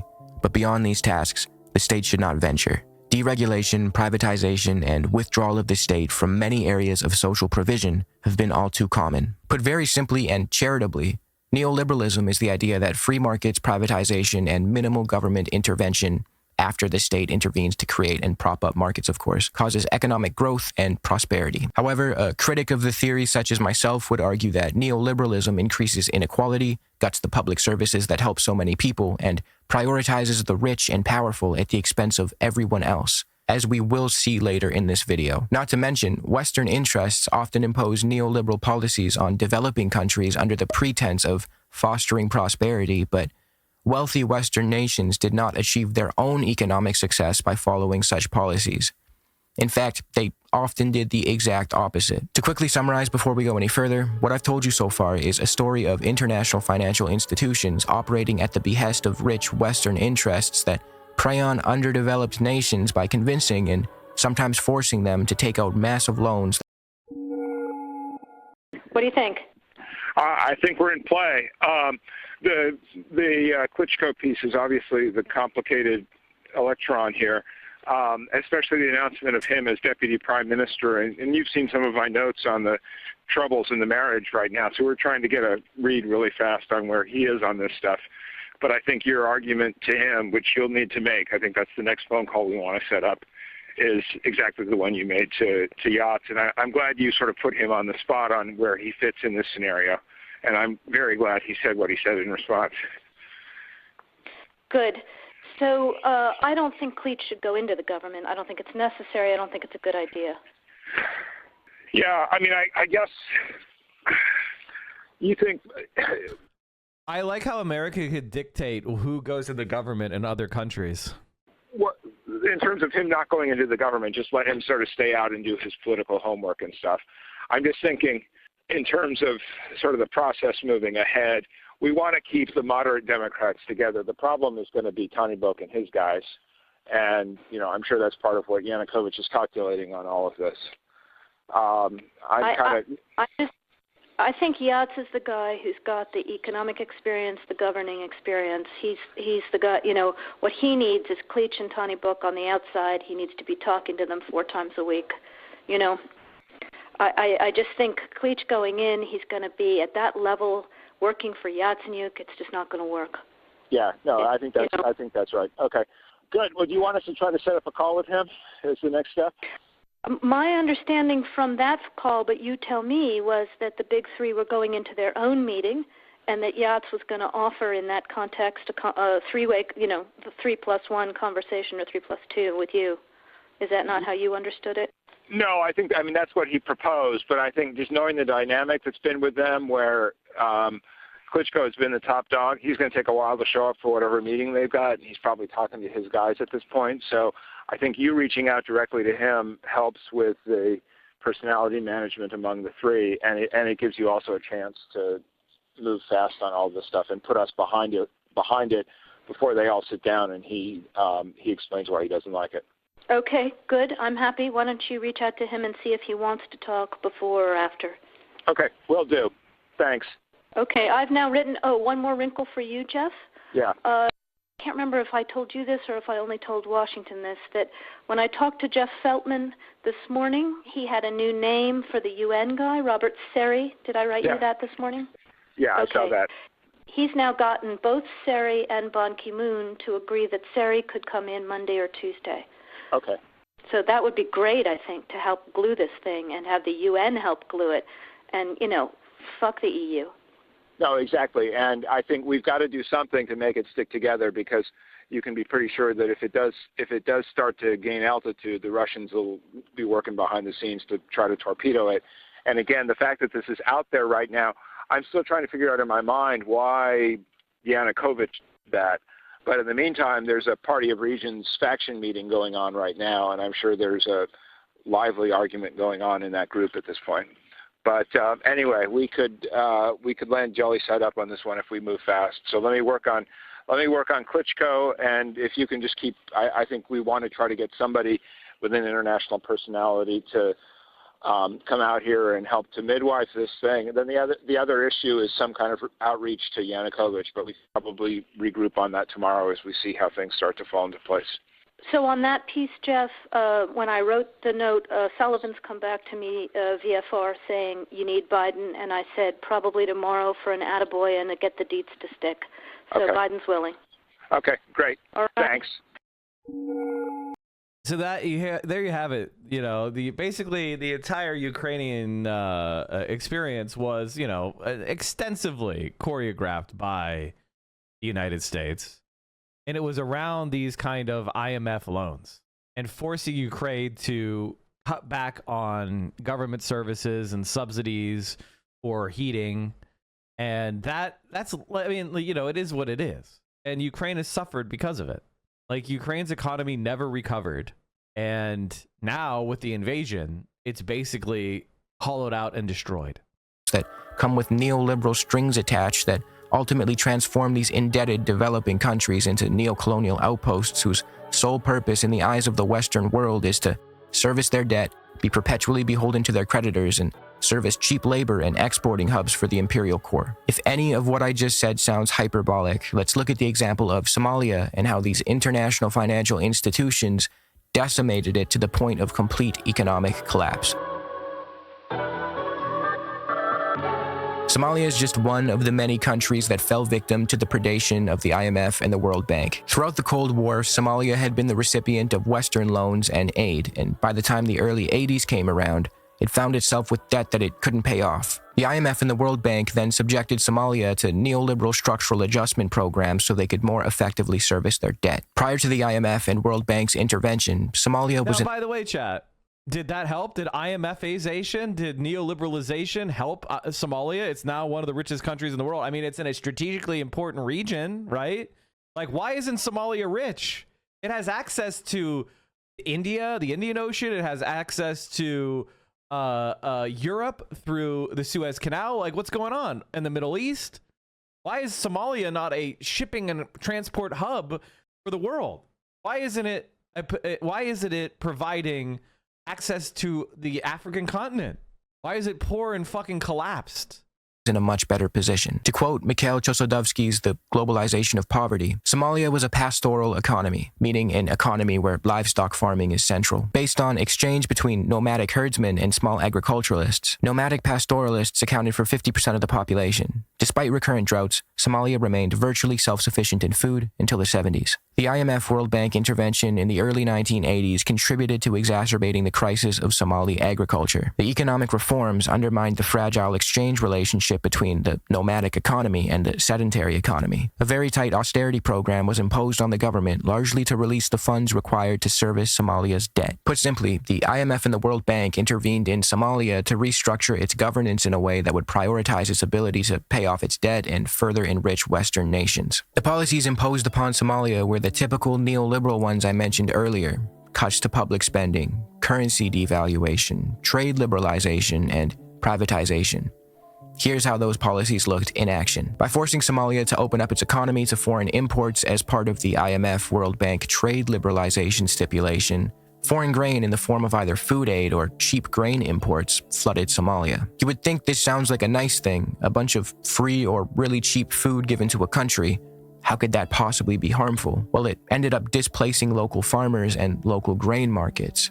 The cheap grain imports and food aid undercut local grain producers and ultimately destroyed Somalia's ability to produce grain for itself. Why would people purchase grain locally when they could take advantage of the cheap grain imports flooding their country? This is noteworthy because, as I mentioned earlier, Somalia was virtually food self-sufficient prior to the IMF and World Bank meddling. Side note, remember how I mentioned that rich Western countries didn't use neoliberal policies to build their own wealth? Well, the cheap grain imports and food aid that flooded Somalia, ultimately destroying its ability to produce its own grain, came from Western governments that subsidized their own agricultural sectors to create a surplus. Meanwhile, you understand that? Like, that's the point. The point is that the so what happens is you create these subsidizations in the West where we give trillions of dollars to our farmers, and we only have the agricultural sector we do because the government subsidized our agricultural production, subsidized settlement, subsidized transport links, subsidized mechanization. We have, agricultural universities called land grant colleges all throughout the American Midwest. Like, the only reason America developed into an agricultural power is because we had agricultural agents going around and helping the farmers. And we continue to subsidize them to this day. So you have this, and so we take this excess grain that's produced and we send it to these countries. We destroy the local economy and make people dependent on food grain, but we also don't let them industrialize. We don't, because we will prevent them from investing and raising the funds necessary to do stuff like build infrastructure, to industrialize, to provide competition. And this is the key factor, right? Which is these countries spiral into economic recession dependent on foreign aid, and then they're unable to develop their own economy because they're in debt. The IMF forced the Somali government to cut spending and subsidies in its agricultural sector. The Somali government was pressured to reduce spending on veterinary care, infrastructure, and food subsidies, leaving herders and farmers without the support they needed to keep their livestock healthy. Livestock was very important to Somalia. Remember how I said it was a pastoral economy? In fact, up until the early 80s, livestock contributed to 80% of Somali export earnings. Once these public spending cuts were enacted, the government also had to cut spending on healthcare and education. The money they saved in these areas went to servicing their debts, but these spending cuts negatively impacted the Somali population, who no longer had access. Basically, there's something that's very important in understanding GDP. It's called human capital, which is another way of saying how skilled is your workforce? How productive is your workforce? And when you force people to cut funding for education and healthcare and infrastructure, the human capital element vastly declines. And so the productivity of the economy declines, and therefore the GDP declines. So this is like the equivalent of eating your seed corn. When you eat your seed corn, you have nothing to plant in the spring. Access to government programs that had been so beneficial. As a consequence of the trade liberalization policy, Somalia was made completely dependent on the West, therefore making it easier for Western nations to exert political influence over Somalia. The US and other rich countries, by subsidizing their own agricultural sectors to create a surplus of grain, dumping that surplus into developing countries to artificially lower their prices and eventually destroy their grain markets, would force these developing nations into a position where they had to keep importing more grain from the rich Western countries, expanding Western agribusiness and funneling more wealth away from poorer nations in the developing world. In 1981, the IMF forced Somalia to reduce the value of its currency, the Somali shilling. This, combined with public spending cuts, made everything more expensive, especially fuel, fertilizer, and farming supplies. As a result, farmers struggled. They could no longer import the now unaffordable goods they needed to keep their livestock healthy. The average Somali had less purchasing power to buy food and essentials, and roads and infrastructure started falling apart because the materials needed for upkeep became unaffordable. Currency devaluation was a very common SAP policy. Although it made life harder for the people of Somalia or any other country subjected to it, currency devaluation made exports more appealing on the world stage. It also made Somali labor cheaper for foreign corporations and their powerful currencies. Remember how I just went on a massive diatribe about how Western imports of surplus grain strategically decimated Somalia's ability to produce food for itself? Well, that was only part of the plan.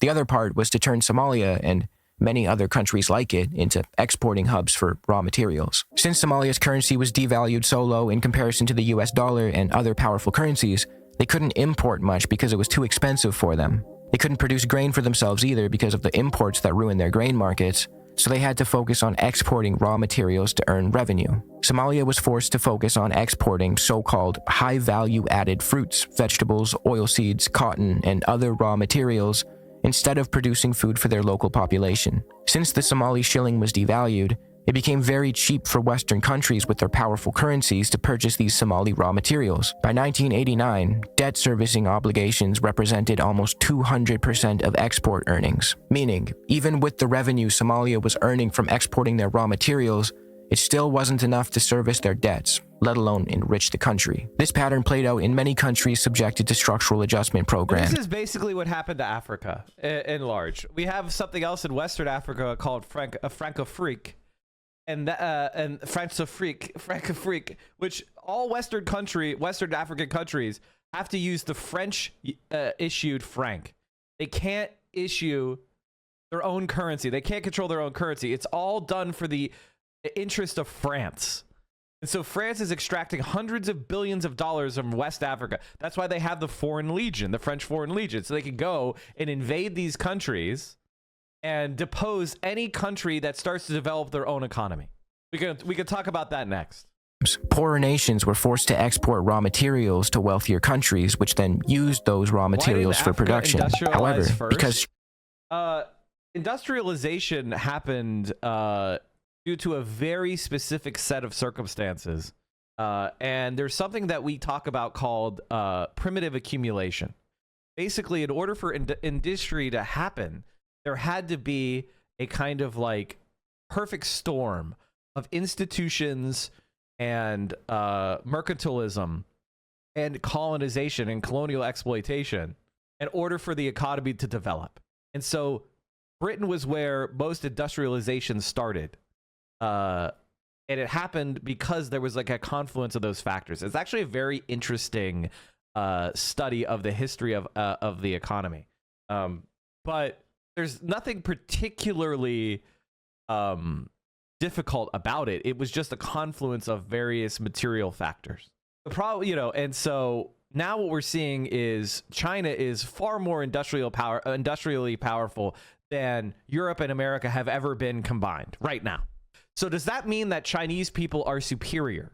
Like China right now can produce more steel than Europe and America at their highest possible extent combined.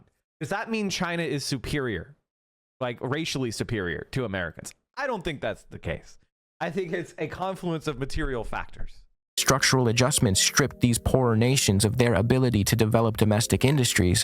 They were unable to manufacture goods for themselves. As a result, they had to buy back finished products from the rich countries, often at significantly higher prices than what they had originally earned from exporting the raw materials. This exploitative dynamic is known as unequal exchange. In addition to everything I've mentioned so far, privatization campaigns were introduced. State-owned sectors, including agricultural and banking services, were privatized. They were sold off to private investors, which often benefited foreign corporations and Somali elites, while the rest of the Somali population was left to suffer. These privatizations made it so that foreign private interests could benefit from the revenues generated by sectors that were previously owned by the Somali government. So at this point, you might be asking, why did the IMF and World Bank impose these SAPs onto these countries when they clearly didn't work, when they clearly didn't help the people of Somalia or Sudan or Haiti or the multitude of other countries that were sacrificed in the name of neocolonialism? And the answer to that question is they did work. The SAPs benefited exactly who they were intended to benefit,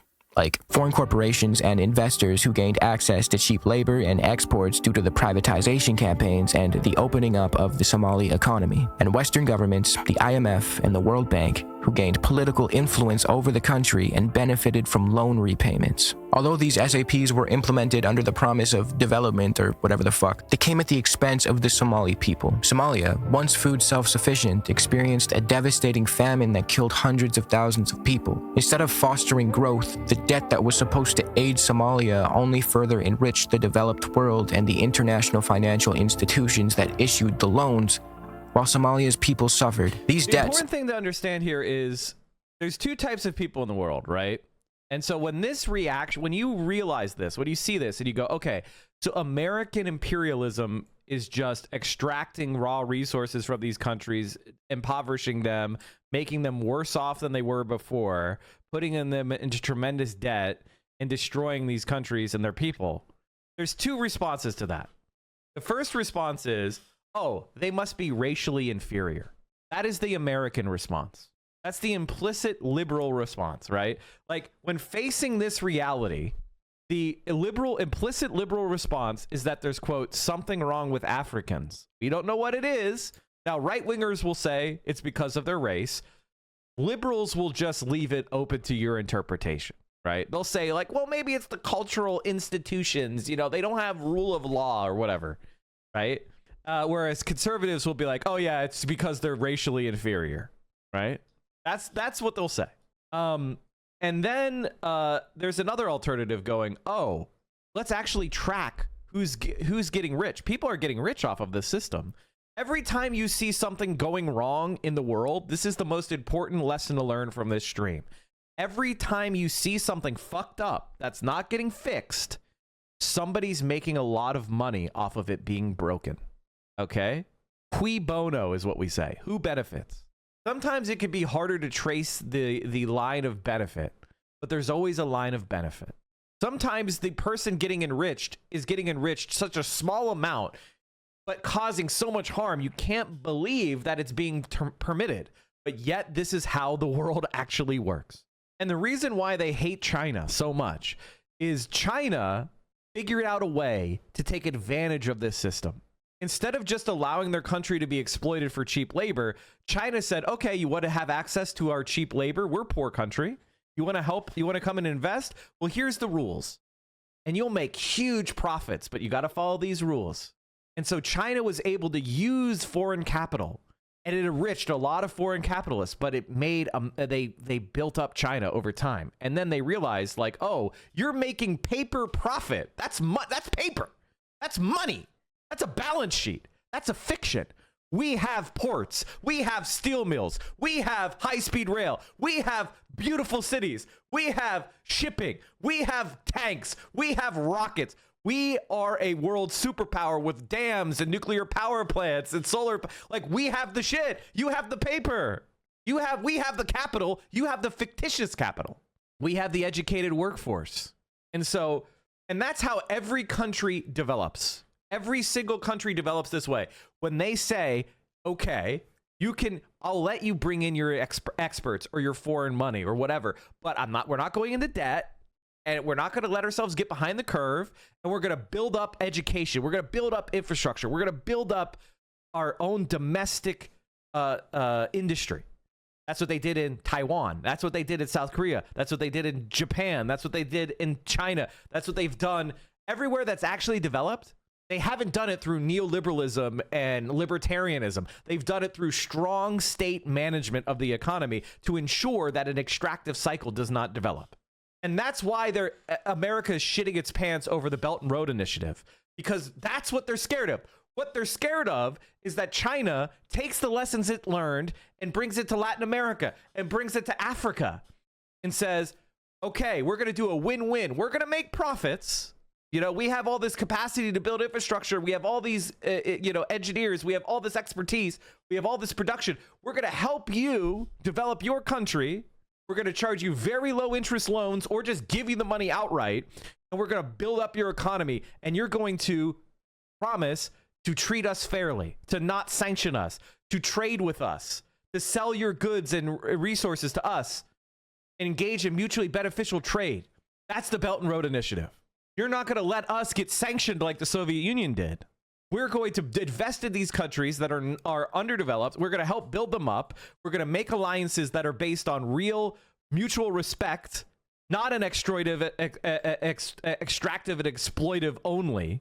Yes, we want access to raw resources for the industrialization and development of our country, but we're going to do that by building you railroads, by building you ports, by building you electrical grids, by building up the productivity of your mines. That is the plan. Now, and that's why the cutting of USAID is so unbelievably good for the world. Because USAID and the IMF and all these organizations, they exist to keep these countries subjugated, keep these countries barely alive so that they can be exploited.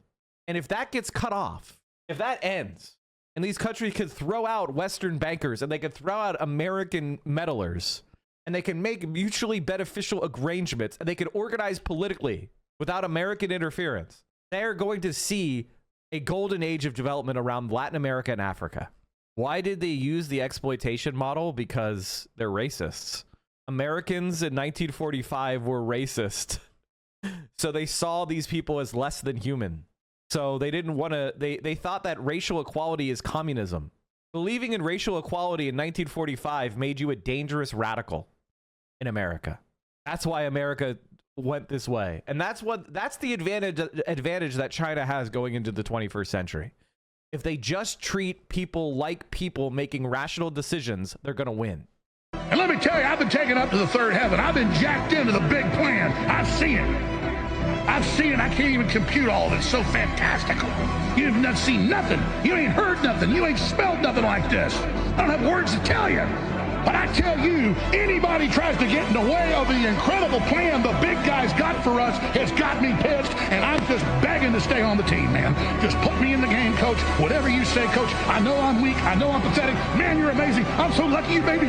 What do I do, Bob? Like a hunting dog, man. Just take me out of the house. Just turn me on them. Just tell me what I got to do. Tell me how I serve you. Tell me what I can do for you right now. Woo! And let me tell you, I've been taking... and foreign influence in the country eventually helped lead to a full-on economic collapse in Somalia. I focused on Somalia for this video. And this is what a Kenyan official said to back up what I'm saying. Point de vue, pour moi le plus important. For me, the most important thing is to readjust the point of view, the way of approaching cooperation, partnerships, no longer seeing ourselves as lesser beings, but as true partners with whom we could do business in a positive, constructive manner, not always as from dominated to dominant. But Mr. President, sorry, and if that's reconsidered, I believe it could change things. How do you understand that apparently China or Russia, which are not democratic regimes, managed to progress in Africa? That's because with that approach, they do not come with that arrogance, that way of lecturing, which is actually frustrating. Are you saying that the Chinese or Russians behave better than us Westerners currently, in your opinion? Absolutely. You don't quite understand the African realities. And it's a real shame because I've always said that Europe, for example, is Africa's best partner due to its history, but also he's speaking French, by the way, due to its geographic position. We are two continents that are very close, yet it's astonishing to see how very distant we are in terms of cultures. We cannot understand why you come to give us lessons, for example, on human rights. And what's really, there's another phrase, every time China visits, we get a hospital. Every time Britain visits, we get a lecture. But this process was replicated all throughout the developing world. Debt was used to hook these poor countries in, and the structural adjustment program served to exploit them for all they had. SAPs also pose a significant threat to the healthcare systems of the affected countries, and women and children seem to bear the brunt of the suffering. To quote an article about structural adjustment programs published in the journal Public Health Reviews, policies adopted in adherence with structural adjustment programs frequently bear consequences for the functioning of health systems, with implications for child and maternal outcomes. Governments may be under explicit or implicit pressure to cut social spending in order to meet fiscal targets. thereby reducing the fiscal space in which healthcare systems can operate. In conclusion, the exploitation and plunder that devastated the developing world during the days of colonialism has not been eradicated. It's just been reorganized. I'll close this video out with an excerpt from one of my favorite authors, the late David Graeber. For almost 2 years, I had lived in the highlands of Madagascar. Shortly before I arrived, there had been an outbreak of malaria. It was a particularly virulent outbreak because malaria had been wiped out in highland Madagascar many years before, so that after a couple of generations, most people had lost their immunity. The problem was, it took money to maintain the mosquito eradication program since there had to be periodic tests to make sure mosquitoes weren't starting to breed again, and spraying campaigns if it was discovered that they were. Not a lot of money. But owing to IMF-imposed austerity programs, the government had to cut the monitoring program. 10,000 people died. I met young mothers grieving for lost children. One might think that it would be hard to make a case that the loss of 10,000 human lives is really justified in order to ensure that Citibank wouldn't have to cut its losses on one irresponsible loan that wasn't particularly important to its balance sheet anyway. If history shows anything, it's that there's no better way to justify relations founded on violence to make such relations seem moral than by reframing them in the language of debt. Above all, because it immediately makes it seem that it's the victim who's doing something wrong. Anthropologists study taboo, things everybody knows, but no one is supposed to talk about. In British society, you can say almost anything you like about sex. Economics, however, is riddled with taboo. There are basic economic principles that everybody knows, but no one is ever allowed to talk about. Today I want to talk about one. Let's call it the Peter-Paul principle. The less the government is in debt, the more everybody else is. The mathematics are simple. Imagine 40 poker chips. Peter has half, Paul has the rest. Obviously, if Peter gets 10 more, then Paul has 10 less. Now look at this. It's a diagram of the balance between public and private sectors. Notice how the top is an exact mirror of the bottom. This is what's called an accounting identity. One goes up, the other must necessarily go down. What this means is that if the government declares, we must act responsibly and pay back the national debt, and runs a budget surplus, then it, the public sector, is taking in more money in taxes out of the private sector than it's paying back in. That extra money has to come from somewhere. If the government goes into surplus, the private sector goes into deficit. If the government reduces its debt, everyone else has to go into debt in exactly that proportion in order to balance their own budgets. The chips are redistributed. This isn't a theory, it's simple math. Now, you might be asking, why does anybody have to be in debt? Why can't everybody, governments, people, businesses, just live within their means? Well, because then there wouldn't be any money. This is another thing everybody knows, but no one really wants to talk about. Money is debt. Banknotes are just a bunch of circulating IOUs. Don't believe me? Look at any banknote in your pocket. It says, I promise to pay the bearer the sum of £5. It's an IOU. Pounds are either circulating government debt, or they're created by banks by making loans. That's where money actually comes from. You might say, okay, that doesn't mean I'm going to end up in debt, just the improvident. But in the real world, how debt is distributed has very little to do with fiscal responsibility. It's mainly about power. The wealthy have a million ways to wriggle out of debt. The debt always gets passed off on those least able to pay. So, when the government runs a deficit, creditors, rich people again, end up holding a lot of government bonds, which pay quite low rates of interest. The government taxes you to pay it off. All of us have to pay our share. All that's really happening when it runs a surplus is that same government takes that same debt and effectively transfers it directly to you as higher mortgage debt, payday loans, and so on, at much higher rates of interest. Somehow taxes never seem to go down. Everyone really knows this. It's just a taboo to say it. Because what it really means is, if the government balances its books, it makes it almost impossible for you to balance yours. Capitalism is failing. What started as a crisis... Wait, the Philadelphia Eagles were named after FDR New Deal program, National Recovery Administration? Yeah. If you want to learn more about how Africa operates, this is a nice little video we've watched a time or two on this stream, but it's good for the context of understanding why USAID and these foreign aid programs exist. Newsflash, we're not giving away billions of dollars out of the goodness of our hearts. The French Empire was one of the most powerful in human history. At its height, it controlled almost 10% of the world's land area. From Southeast Asia to West Africa, the country we today associate with baguettes and cinema was a dominant global power. And that was particularly true in Africa. France oversaw territory spanning 17 modern-day nations, from Morocco to the Congo. Under the banner of a civilizing mission, France oversaw brutal occupations that engorged the wealth of the empire and left a terrible legacy for ordinary Africans, marked by slavery, extraction, and murder. And today, France's empire in Africa is still around, in a streamlined, more profitable, and even more exploitative form. Let me explain. In the aftermath of the Second World War, there was a wave of decolonial movements sweeping across Africa and Asia. And the French, humiliated by their defeat and occupation at the hands of the Nazis, were eager to maintain their empire. So they responded to revolts in Algeria, Indochina, and Madagascar with brutal reprisals. Maintaining foreign holdings became increasingly difficult. By 1960, France was forced to grant independence to almost all its colonies. But something really important happened in Africa. Basically, the leadership of France decided to keep their empire in Western and Central Africa intact in everything but name. The plan was simple. When an African country gained its independence, it was made to sign a so-called cooperation agreement with France, which would outline the nature of their relations moving forward. In exchange for French foreign aid, African countries were required to give France rights over natural resources, allow France to maintain troops in their territory indefinitely, and, most importantly, keep these countries' currencies linked to France's currency, the franc. Instead of having their own currency, they were to use the franc of the Financial Community of Africa, what is now called the CFA franc. The French framed these cooperation agreements as a choice, but they were also clear about the consequences of defiance.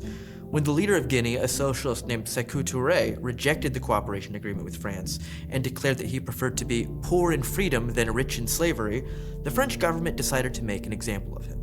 They cut all foreign aid to Guinea and did everything they could to destabilize the government. They launched a secret campaign to print fake Guinean banknotes and flood the country with them. One French spy later bragged, "The operation was a total success. Guinea's economy, already very weak, never fully recovered." The French said that these countries existed within the so-called French community, but the policy would come to be known more widely as France-Afrique. It was about having the former colonies in a position that was maximally advantageous to. So when a country tried to go their own way, Ethan Clyde sued. Did he sue someone or getting sued? Oh yeah, sorry. Ethan Clyde sued by employee. He just sued by an employee. And then we're doing Why Africa is Poor right now. Also, the Super Bowl, Kendrick Lamar's Super Bowl halftime show was the best halftime show I've ever seen. Can we just stop for a second here and say, like, I feel like I'm in, going back to like Michael Jackson show, I feel like I'm living in, honest to God, an alternative universe. It was fucking amazing. First of all, the production was impeccable. The audio quality was crispier than I've ever heard from a live show. It was insane. My boomer family reacted exactly how you would expect. Huh? People didn't like it? I can't believe it. I legitimately can't believe people didn't like it. It was insane. Anyway, let's finish this. Then we're going to go talk about something else, political. French interests. Boomers people loved it. The racists hated it. Yeah. I mean, it's because it was making fun of pedophiles. Okay, so here's the thing, chat. And this is called pedocon theory. Every time you do something that attacks pedophiles or child sex abuse, conservatives act like they're being attacked every single time. This is called pedocon theory. And basically, conservatives have some sort of like reflexive defense of pedophiles or child sexual abuse. It is, so it makes sense. I mean, you're just really showing me that pedocon theory is confirmed yet again, which of course it is, but there was a culture war going on Twitter about Kendrick, LL, not just boomers. White conservatives saying it was the worst ever. Ironically, half of them were, at least it was patriotic. LMAF, it wasn't patriotic. It was mocking patriotism. It was making fun of the fake patriotism of Americans. Oh my lord. Aiden Ross said it was ass. Aiden Ross is a Drake fan. Honestly, it's very interesting because Kendrick is American and Drake is Canadian. And I thought conservatives would like understand that destroying Drake is really destroying Canada's cultural significance.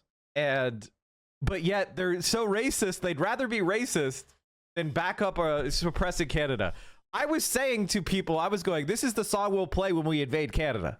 Like, Not Like Us would be a banger song to be playing in your tank as you roll across the border into Toronto.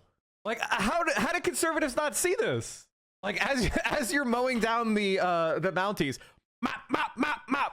Anyway, let's keep going. Many of the first generation of post-colonial leaders in former French colonies had essentially been installed by the French. They spoke French, had spent time in France, and were well integrated with French elites. Jacques Faucart, a French diplomat, oversaw French relations with Africa for almost 30 years and built a huge web of client relationships with African leaders, using corruption and covert operations to make them loyal subordinates. When local political orders were threatened, the French weren't afraid to protect their hand-picked dictators. Since 1960, France has invaded Africa more than 50 times. Look at the Central Why could Africa not develop, guys? They have to use the French franc. All their leaders were forced to sign cooperation agreements so they could steal their resources, and they've invaded it 50 times since 1960. Why are the Africans so poor? I don't get it. What happened? African country of Gabon is one example. Gabon is particularly important to France because it has a huge supply of oil and an even bigger supply of uranium. Wow, it's so rich. Why is it so poor? Among the African colonies, Gabon was historically one of the very closest to France. In 1967, a man named Omar Bongo became Gabon's president, soon turning the country into a one-party dictatorship. And Bongo was intimate with France. He'd been appointed after... Wait, a Western country was... They liked a dictator? What? I thought we were supporting equality, fraternity. What happened? Oh, we love dictators now. Oh, wait, I thought Western values were about democracy. What happened? After flying to Paris for what was basically a job interview with the president. So under Bongo, France and Gabon enjoyed a relationship that benefited both sets of elites.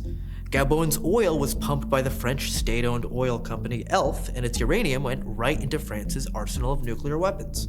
In return, France subsidized Gabon's budget, especially the parts that flowed into the pockets of Omar Bongo and his family. At one point, Bongo was worth over $130 million. That was a lot more money back then, chat.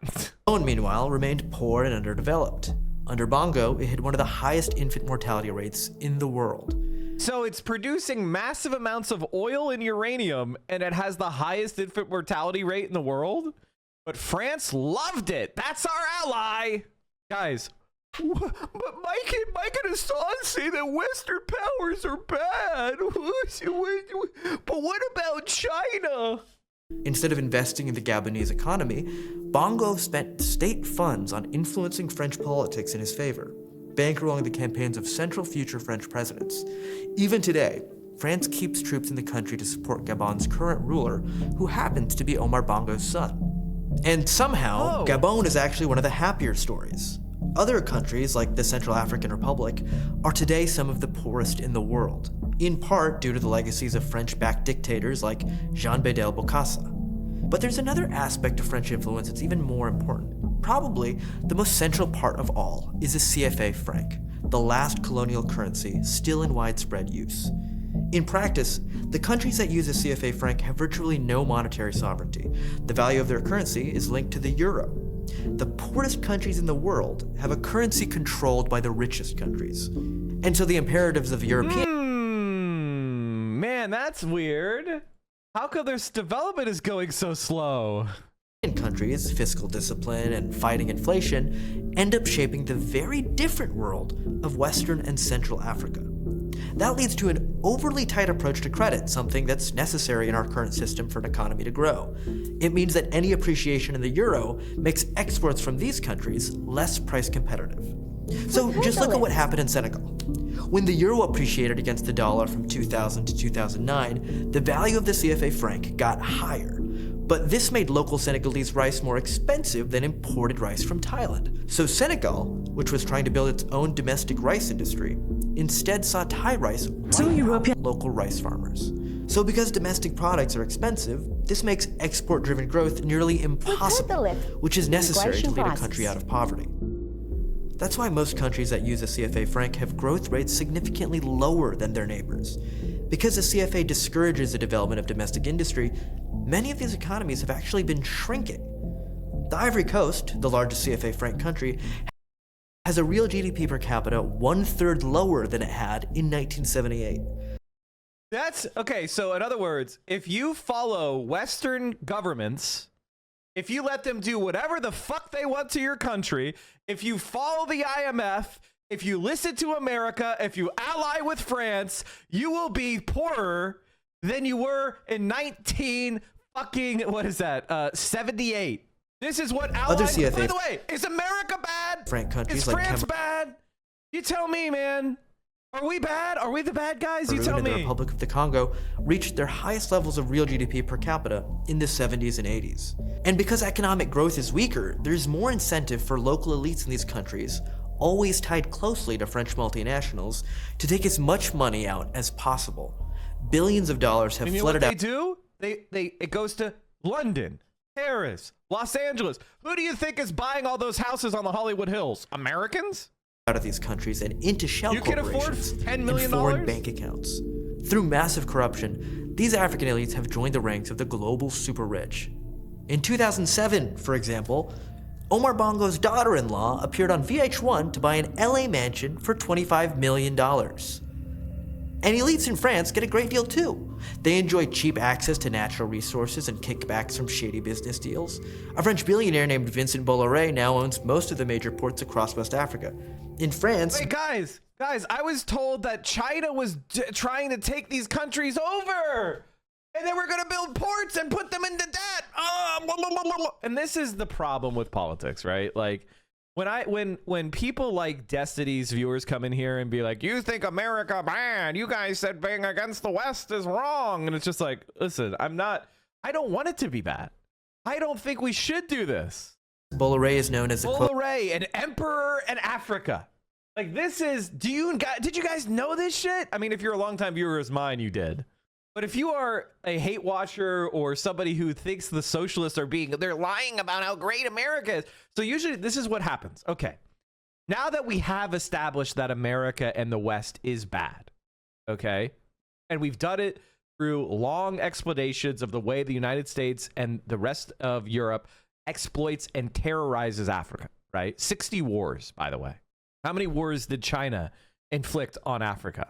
When we talk about the 8 million people who starve to death every year, where do you think they're starving to death? They're starving to death in these fucking countries. The Holocaust every year in Africa to fund these corporations. America bad. So there are two responses to this. You could become a socialist with us, become a leftist with us, and want to stop this. Stop spending $1 trillion in the American military to defend this atrocity. And start spending that money here at home and improve our lives and improve our cities and improve our transport and improve our electrical grid and improve our education and improve our healthcare and improve our environment. Or you become a fascist, right-wing, neo-colonial bastard who says, yeah, might makes right. We're stronger and we're going to keep stealing and we're going to use any means necessary. You become a fanboy for that. Those are your choices. Socialism or barbarism? China lashes out at U.S. coercion after Panama declines to renew infrastructure agreement. China on Friday lashed out what it calls U.S. coercion after Panama declined to renew a key infrastructure agreement with Beijing following Washington's threat to take back the Panama Canal. China firmly opposed the U.S. smearing and undermining the Belt and Road cooperation through means of pressure and coercion. The Belt and Road Initiative is President Xi Jinping's signature for policy drive, nice typo, to bind China closer to countries in the region and beyond by building roads, railroads, airports, power plants, and other infrastructure. The program has completed some major projects, but also raised concerns about debt and environmental impact. You can hear USAID blaring. Wah, wah. Panama's decision to walk away was seen as a concession to the U.S. after the canal, after U.S. Secretary of State Marco Rubio warned Panamanian leader Jose Real Moluno on Sunday that Panama must immediately reduce what President Donald Trump said is Chinese influence over the canal area or face potential retaliation from the United States. That means invasion. That means economic siege. Let's talk about how the Western countries do ports in Africa. Across West Africa. In France, Bolloré is known as the, quote, king of Africa. So French colonialism in Africa has never really ended. This is why academics use the term neo-colonialism. Even as the branding of empire has faded away, the structures of economic extraction have only grown stronger. This neo-colonialism honestly, I think there's a strong argument that neo-colonialism is actually worse. There is an argument because they're not even trying to build like any infrastructure at all. It's just utter exploitation, using the most corrupt, evil local elites, which are just exterminating their local population to an extreme degree. Actually a much more efficient form of exploitation than the colonialism of the past.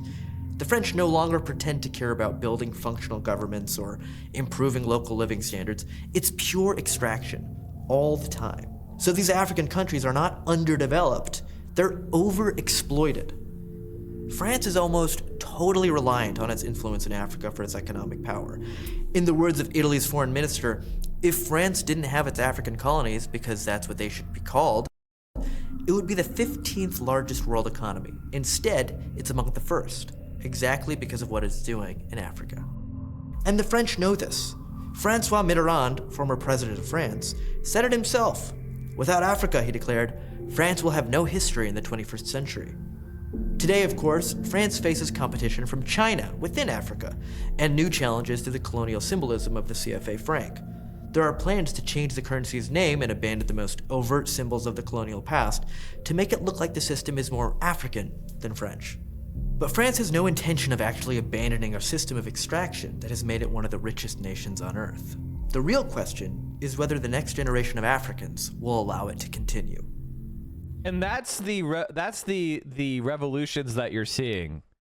The military coups that you're seeing is African elites that are overturning this and trying to build their own stuff. This is why Russia has had such a great success in Western Africa, because there is a movement basically of backlash against these systems. And instead of us, developing with mutual respect and good neighborliness and caring about the people of Africa, we have instead gone the exact opposite.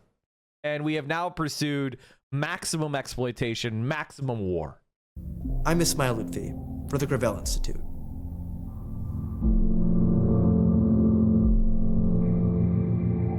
And here is Italian far-right Prime Minister Meloni talking about this live.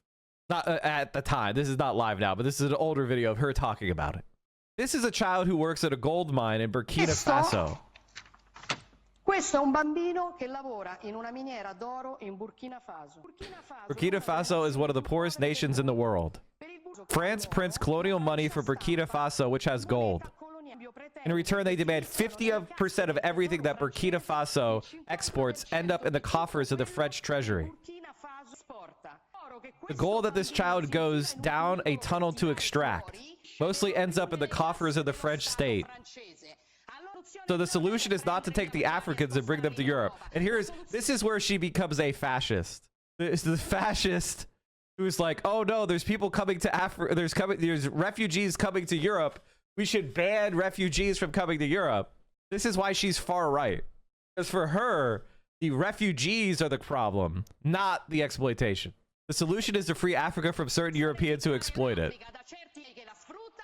and allow these people to live off what they have.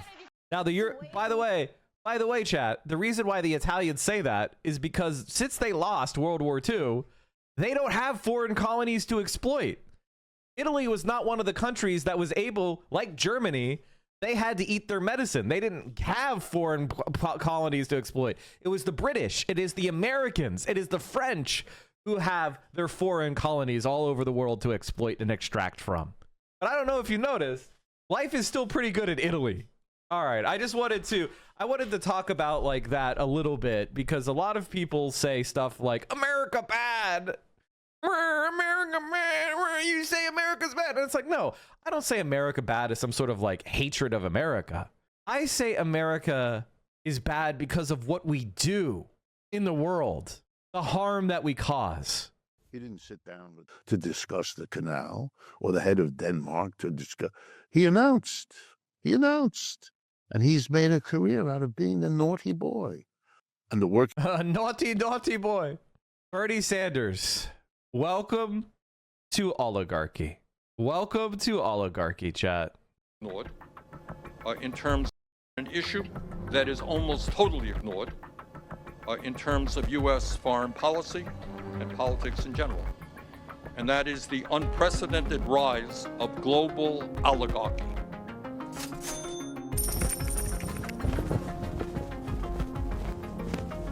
Many of our country's leaders over the past 2 centuries would be horrified to learn that the United States has not only allowed a domestic oligarchy to develop, but has facilitated the spread of oligarchy globally. That's because the U.S. is a key part of the offshore financial system, a network of countries that sell secrecy to outlaw oligarchs so that they can hide their wealth from taxation and other laws they want to ignore. That system corrodes democracy worldwide. The United States is ranked as the most secretive offshore financial center in the world, the one that does the best job of protecting oligarchs' dirty money. States like Florida and New York have even profited by allowing foreign oligarchs to dodge U.S. sanctions by buying luxury properties in Palm Beach and Manhattan. And Delaware has long been the world's most popular corporate tax haven. All told, this international system, led by the U.S., robs governments of the world of at least $700 billion in taxes each year. That's a lot of hospitals, schools, and roads that don't get built, a lot of human suffering and problems that don't get fixed. Although American oligarchs can't use the U.S. as an offshore financial center, there are dozens of other countries helping them escape the rule of law. For example, one U.S. hedge fund billionaire created a $60 million war chest in Bermuda to influence the 2016 UK Brexit vote and the 2016 U.S. presidential election on behalf of Donald Trump in violation of election laws. This illustrates the real purpose of offshore finance, to put oligarchs above the law and make democracies their playthings. And here's the real kicker. Most of what happens offshore is technically legal, because the U.S. and other offshore centers make it legal. That's why when ProPublica reports that American oligarchs like Jeff Bezos and Elon Musk go years at a time paying zero income tax, no one gets charged with an offense. They probably haven't broken any laws. IRS data show that 21% of the income of the richest Americans goes completely unreported and untaxed. A significant portion of this shortfall is due to the offshore financial system. Tax evasion by the ultra-rich accounts for more than 1/3 of all unpaid federal income tax. If oligarchs simply paid the taxes they owe under current law, that would generate about $175 billion in additional federal revenue. That's enough by some estimates to lift every American out of poverty. But as long as America remains part of the offshore financial system and keeps selling lawlessness to billionaires, there will never be enough money to provide the kind of public goods that our peer nations consider basic, like national health care or nationwide high-speed rail. Democracy cannot survive the kind of mass escape from the rule of law that offshore finance permits. Instead of leading the world on offshore secrecy, we should lead on ending this system that makes the rich richer at the expense of the rest of us. And this is one of the reasons, like, why it's so important that we defend people like myself and Hassan and Denims and Majority Report and all these things that are under attack from people like Ethan Klein. Ethan Klein is a fucking joke. All right. He's a fucking joke. Everybody knows he's a joke, but he is creating a certain environment where the only fights that are happening are attacking the left.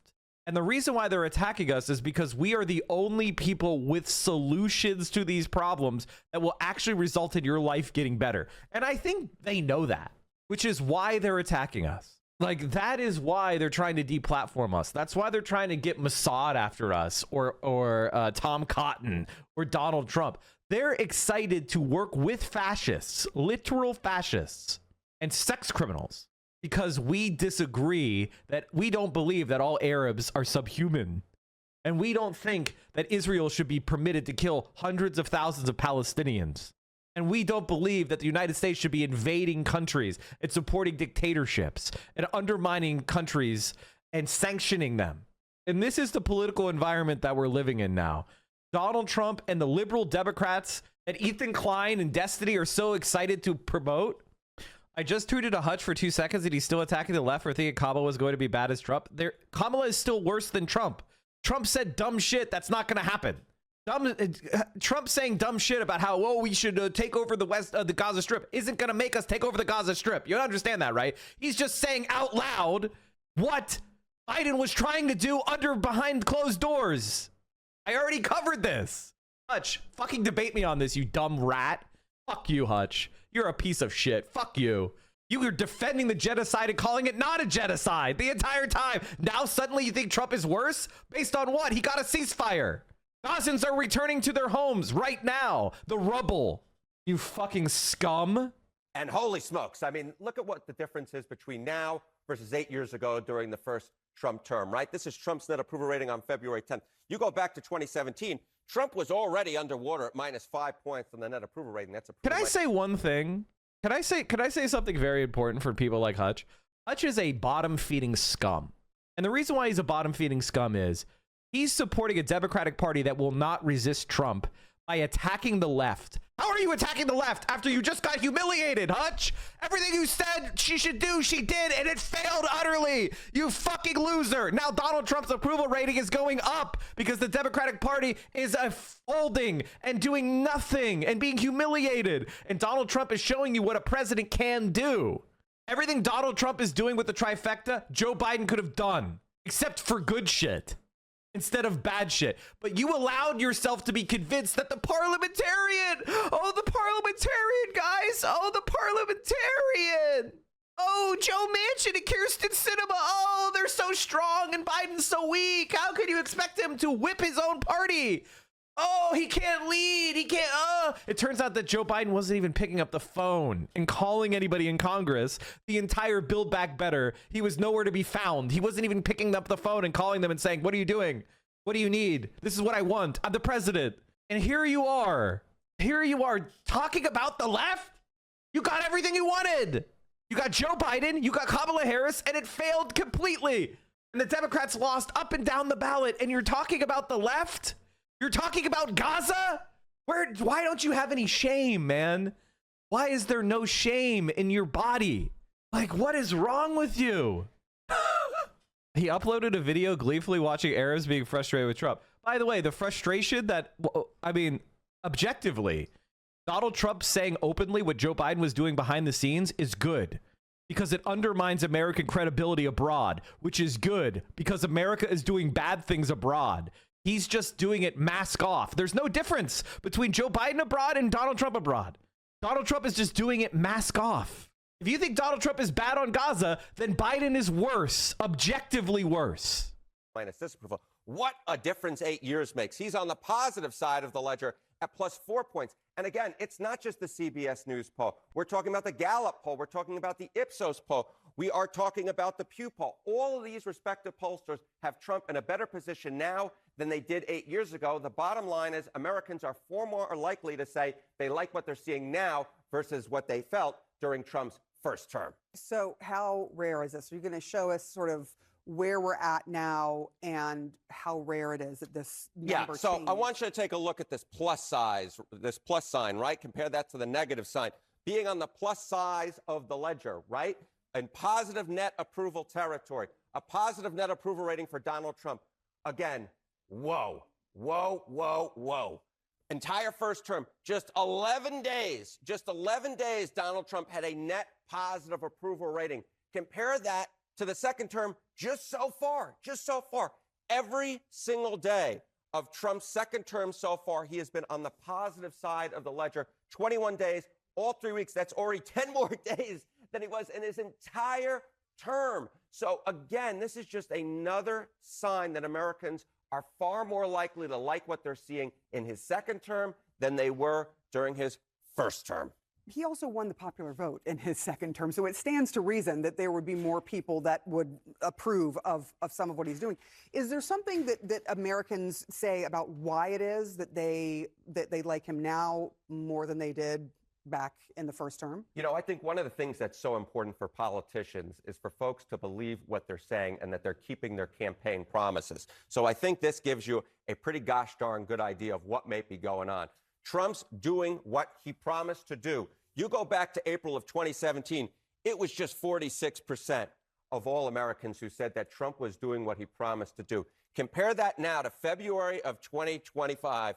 You know, there was a good show that was on during the 1990s called A Different World.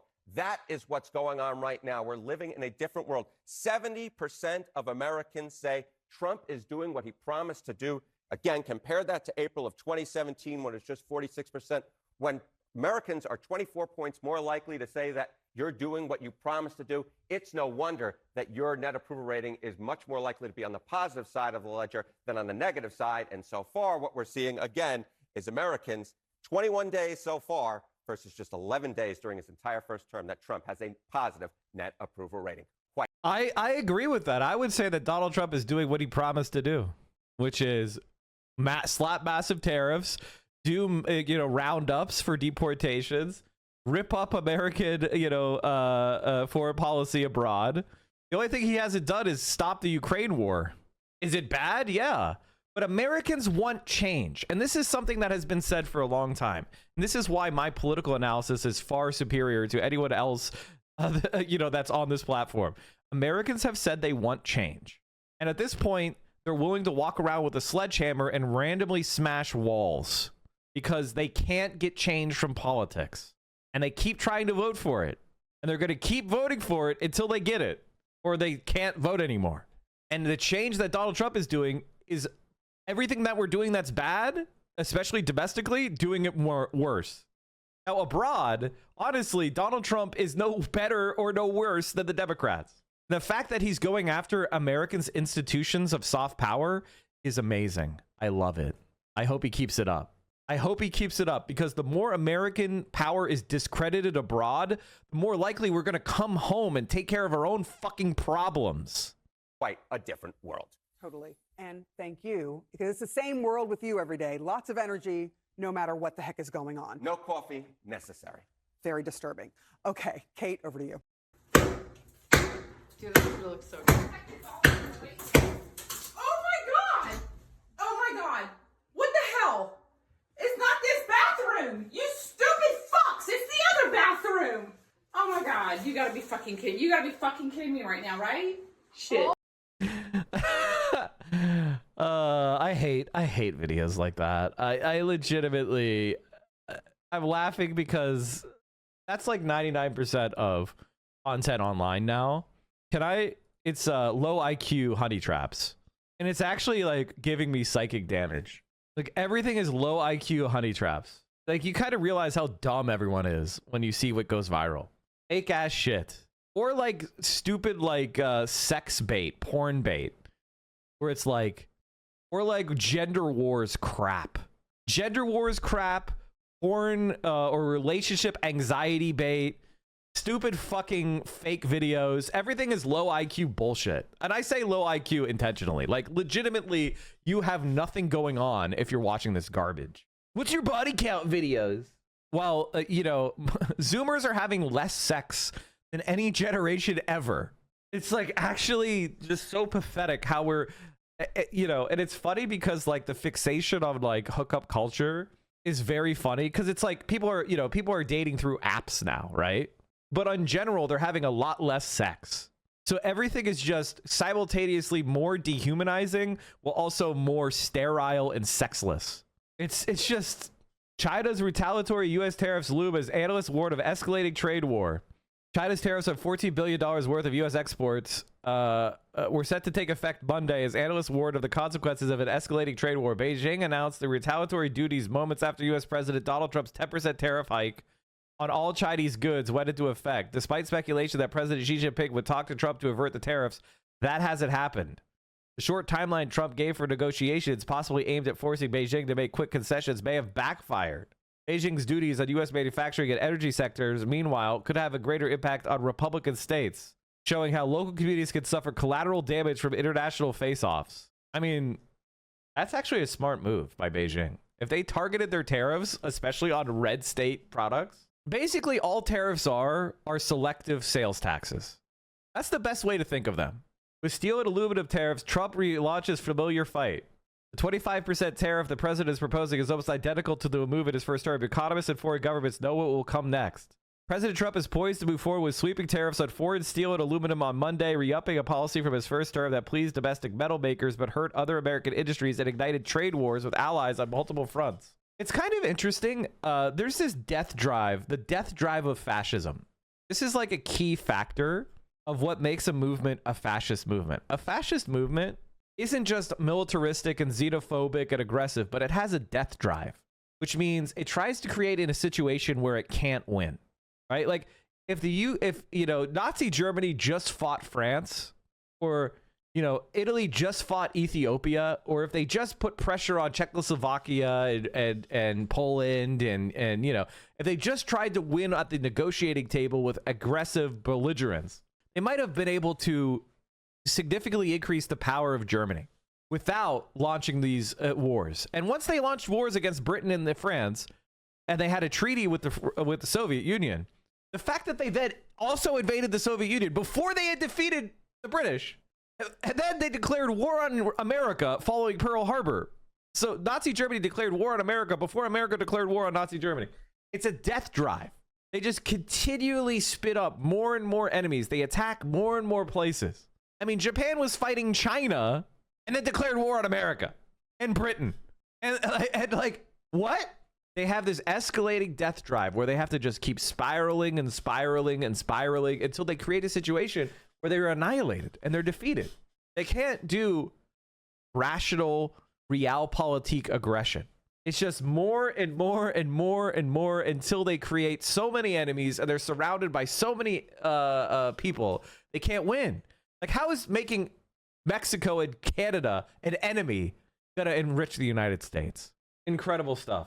Does this mean he reneged on his agreement with Sheinbaum and Trudeau not to implement tariffs for 30 days? Why is it being reported that way? I'm not sure. They could not invade the Soviet Union. The Soviet Union was planning on invading Germany in 1942. Thankfully, everyone knew the treaty between Nazi Germany and the Soviet Union was a temporary measure.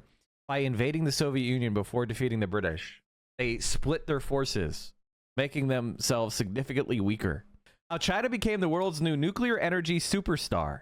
China is on a clear course to become the world's first electro-state and is likely to eclipse the U.S. in atomic power in the next decade. In his 3 decades of life, the rain pattern shifted dramatically to his native division in northwest Ghana. Drought parched the land. Millet, yams, and beets withered on the vine. The bag of corn that once cost 900 cedis, a little under $60 at today's exchange rate, shot up to 1,500 cedis. Mobile phones and the internet might have offered Ghanans another way to make money, but sometimes it was a challenge just to keep their devices charged.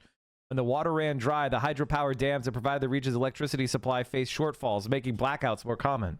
After high school, Yikpodi went to university 13 hours south of Ghana's booming coastal capital, Accra. Ultimately graduated with a degree in applied physics. He realized that if his fast-growing West African homeland was going to modernize, he'd need to help bring it into the club of 31 countries that harvest the power of splitting uranium atoms to generate clean, reliable electricity. He dreamed of going abroad to get real-life experience working on nuclear reactors in Europe or in the United States, which still operate the world's largest fleet of atomic power stations. But there was a problem. Since Yikpodi had been born, few new reactors had been built on either side of the Atlantic. Competition was fierce for the few opportunities left. So Yikpodi looked east. He applied to, I could never say this fucking university. I'm not even going to try. Tsinghua. Tsinghua. Okay, we got it. We figured it out. Tsinghua. I'm going to try to remember that. I can say Tsinghua. I can remember that. Tsinghua University, which boasts Beijing's premier nuclear research program, it's begun admitting foreigners and offering classes largely taught in English. Before going to Tsinghua, Yikpodi had a bad impression of China. When I got there, I learned it was not what I was thinking. They were peaceful and clean, and their technology is so advanced. In Ghana, we have an energy crisis.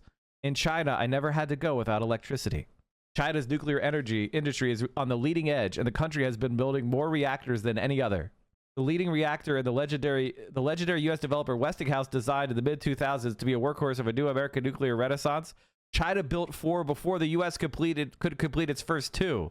And then went on to reverse engineer its own more powerful version. That's not called reverse engineering. If you build something that's better, that's not reverse engineering. Reverse engineering is when you take something someone else invented and you figure it out how they make it so you can copy it. When you build something better, that's called advancing. That's called innovation. That's called improving, iterating. That's not reverse engineering. I'm sorry, but I just have to correct this language because this is the reason why this sentence is written is because it's trying to inculcate into people's brains that China can't innovate. It only copies. Like, that is the trope that they're trying to put into your brain. Like, China's not innovating, they just copy us. The smaller mass-produced reactors the U.S. was banking on to bring down the cost and time it takes to construct new atomic power stations, China's first so-called serialized small modular reactor was under development before U.S. regulators approved their first design. The cutting-edge reactor technology meant to revolutionize nuclear power by using coolants instead of water, so promising tech companies like Amazon and Google. China hooked its first such reactor onto the grid last December, vaulting Beijing so far ahead of the West that analysts predicted it would take at least a decade to catch up. Wait a minute, I thought they just copied us. They're a decade ahead of us on nuclear power? China is on clear course to become the world's first electrostate. The term, a new spin on petrostate, describes a global superpower whose geopolitical independence, or energy dominance in the parlance of American lawmakers, comes not from fossil fuels, but from electricity. On the streets of Chinese cities, electric vehicles are everywhere. All sorts of renewable energy sources are booming.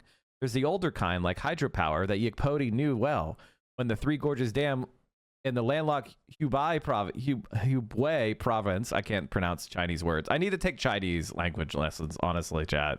This is my worst. This is literally my biggest flaw, that I just can't pronounce words. Hubei, thank you. Jesus Christ. It was the world's largest hydroelectric power station. Last year, Beijing announced plans to build an even bigger dam in Tibet. 3 times bigger than Three Gorges Dam, which is the largest dam in the world as far as hydropower. So China has the largest hydroelectric power station in the world. They're going to build one that's 3 times more powerful. Then there are newer technologies. Over the past 2 decades, China's factories captured 80% of the world's market for solar manufacturing, exporting panels at such cheap prices that American and European governments slapped tariffs on the imports to keep domestic producers from going out of business. But China is also deploying the panels and wind turbines at home at a record pace. Wind and solar today comprise 60% of China's electricity output. Nuclear power now makes up 5%, still with nearly 24 reactors under construction and dozens more planned. China has already vaulted past France to become the world's second largest user of atomic energy. Within a decade, U.S. government researchers predict Beijing will eclipse America to take the top spot, a pivot point that could shake up global oversight of the most powerful and efficient source of energy humanity has yet harnessed. So in other words, China is going to make themselves energy independent using advanced nuclear and renewable energy to stop using coal. They're also the leading country in fusion research. The U.S. is now racing to regain its edge in atomic energy, both at home and abroad, an increasingly hot world where air conditioning is necessary for survival. Here's the one thing I want to say about air conditioning. Air conditioning is 6 times easier than heating. We spend so much more time heating and so much more energy heating. Like, I understand that people think air conditioning is bad. I hear you, because it sounds like a luxury. But when you compare it to heating, it's easier. It's much easier to be efficient cooling than it is to be efficient heating. Air conditioning isn't a luxury, it's a human right.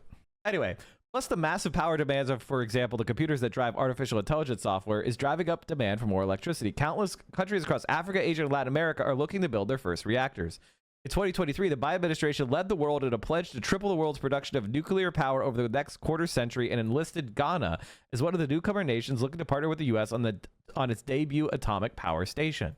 Blackouts are worsening in the U.S. as the aging grid heaves under rising demand as old power stations shut down.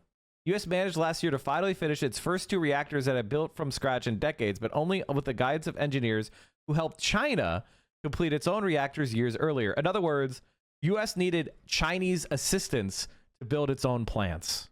We are cooked. As the U.S. slapped trade restrictions on American companies working in China, officials in Beijing needed something they could control. A Shanghai-based analyst and expert in Chinese power sector, the worker is now going to be the Chinese indigenous design. No exposure to tariffs or export controls. This wasn't China's only design. In fact, China appears to be gaining momentum on a number of different units. While U.S. developers struggles to gain regulatory approval for so-called SMR designs, China charged ahead. The world's first terrestrial small modular reactor, the Linglong 1, neared completion on the island province of Henan as of last September. Local industrial clusters can forge the equipment needed for reactors, and an eager workforce with experience building giant infrastructure aren't China's only advantages in the nuclear energy industry. The country's reactor developers are state-owned enterprises and receive preferential loans with low interest rates. This is a way of saying, government-owned enterprise, socialism will win. They're saying, wait a minute, socialism is unfair. It's an advantage. Now, we've been told for decades that socialism and government was a burden. Now suddenly being a state-owned enterprise is actually an advantage? Well, I thought it was a disadvantage. That's a stark contrast from US and European projects, which could overrun their budget by billions of dollars each time a regulatory delay holds them up, sending interest on their loans soaring. Wait a minute, I thought the free market efficiently deployed resources. What is happening? China's electricity markets are also structured differently than the broad parts of the US. Whereas CGN and CNNC can count on steady electricity rates from industrial buyers to help pay off the cost of a multi-billion-dollar investment in new reactors, much of the US system is divvied up into markets where nuclear plants are forced to compete against other energy sources like natural gas to see who could deliver the least expensive electrons to the grid. While some companies are now considering building a third AP1000 in the US, China is already on its 5th, 6th, 7th, and 8th, in addition to the Hulong 1.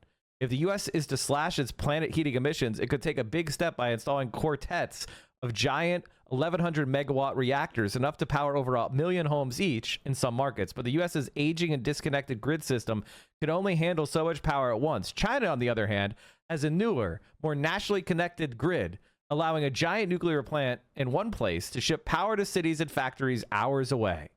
It's proven popular too. For a second year in a row, international polling by the nuclear consultancy Radiant Energy found China had the highest net support for building new reactors of all 32 countries surveyed. The results, shared exclusively with HuffPost and set to publish in the coming weeks, showed 5 times more support than opposition to new nuclear plants in China. For now, China has proven it can build reactors faster and more efficiently at home than any other country. And then that reminds, speaking of China, how about another, let's talk about something else they're doing. In the United States, located in Kern, California. The Solar Star plant is over 8. This is the biggest solar plant in the United States, located in Kern, California. The Solar Star plant is over 8 square miles and has a generation capacity of 579 megawatts. Pathetic. Powering around 255,000 homes. Now this is impressive, but about 6,500 miles away in this remote desert, there's a solar facility that could dwarf it, and just about every other solar plant on Earth. And it's not alone. Like many deserts, China's Kabuki Desert enjoys persistent but predictable winds and around 280 days of scorching sunshine every year. This makes it a challenging place to live, farm, or do just about anything else, but it makes it perfect for solar and wind generation. That's exactly what China is doing. This is the Kabuki Renewables base. It's roughly the size of 20 central parks, and when it's fully operational, it will supply 16 gigawatts to well over 1 million homes. Kabuki is impressive, but it's just the centerpiece in a vast network of around 225 bases being built across China's western and northern deserts. Kabuki and its sister projects are well on track to have generational capacity of 455 gigawatts, 60% of which will be solar and the other 40% will be wind. Now that's just staggering. To put it in perspective, that's more clean energy generation capacity than is currently available in any nation outside of China. A system that large could almost cover India's current energy needs by itself. 1.21 gigawatts! 455 gigawatts is equal to the combined green energy generation of the United Kingdom, Australia, and Indonesia, plus the total power capacity of Brazil. These bases are all due to come online within the next year or two, and that means China could dwarf the world's current renewable generation capabilities. But that raises the question, how is the world's current biggest polluter turned into green energy's biggest champion? I'm Matt Farrell. Welcome to Undecided. My favorite thing to do is watch these engineering channels, and whenever they talk about China and they just start saying things that are objectively, they stick just to the facts. It sounds like propaganda made by the Chinese government, because just stating the facts shocks the American psyche. China's completed the final stretch of its 3,046-kilometer greenbelt perimeter around the Talikmakan Desert through biological engineering and PV sand control. Yeah, they were trying to prevent this desert from expanding, so they created a green wall all the way around the desert to prevent desertification.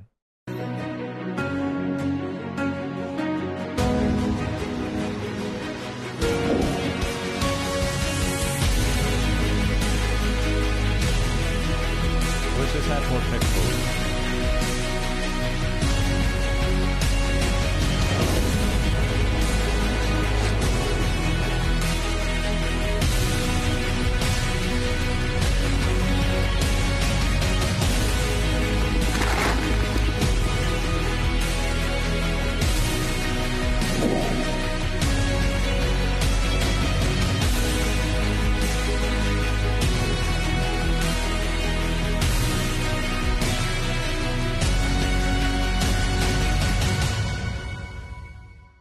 United Nations is trying to do something very similar in the Sahel region of Africa, copying off of China's techniques.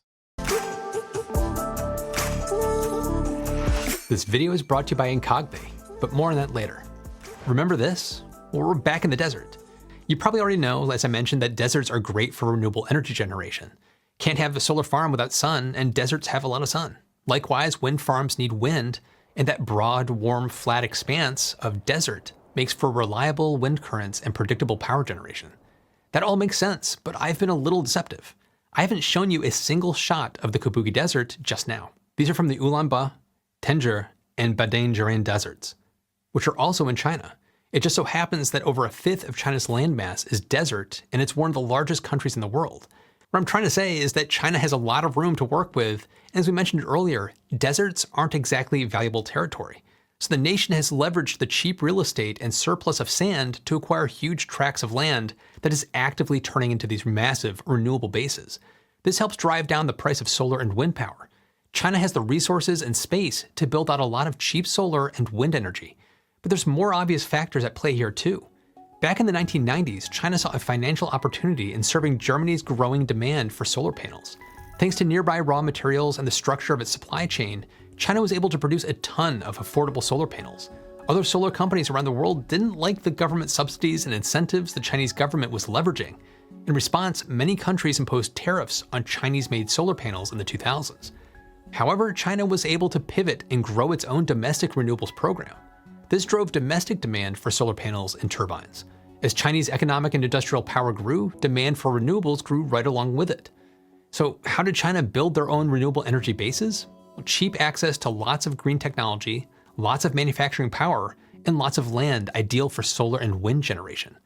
But how China is building these bases is not as interesting as why China is rapidly building these bases.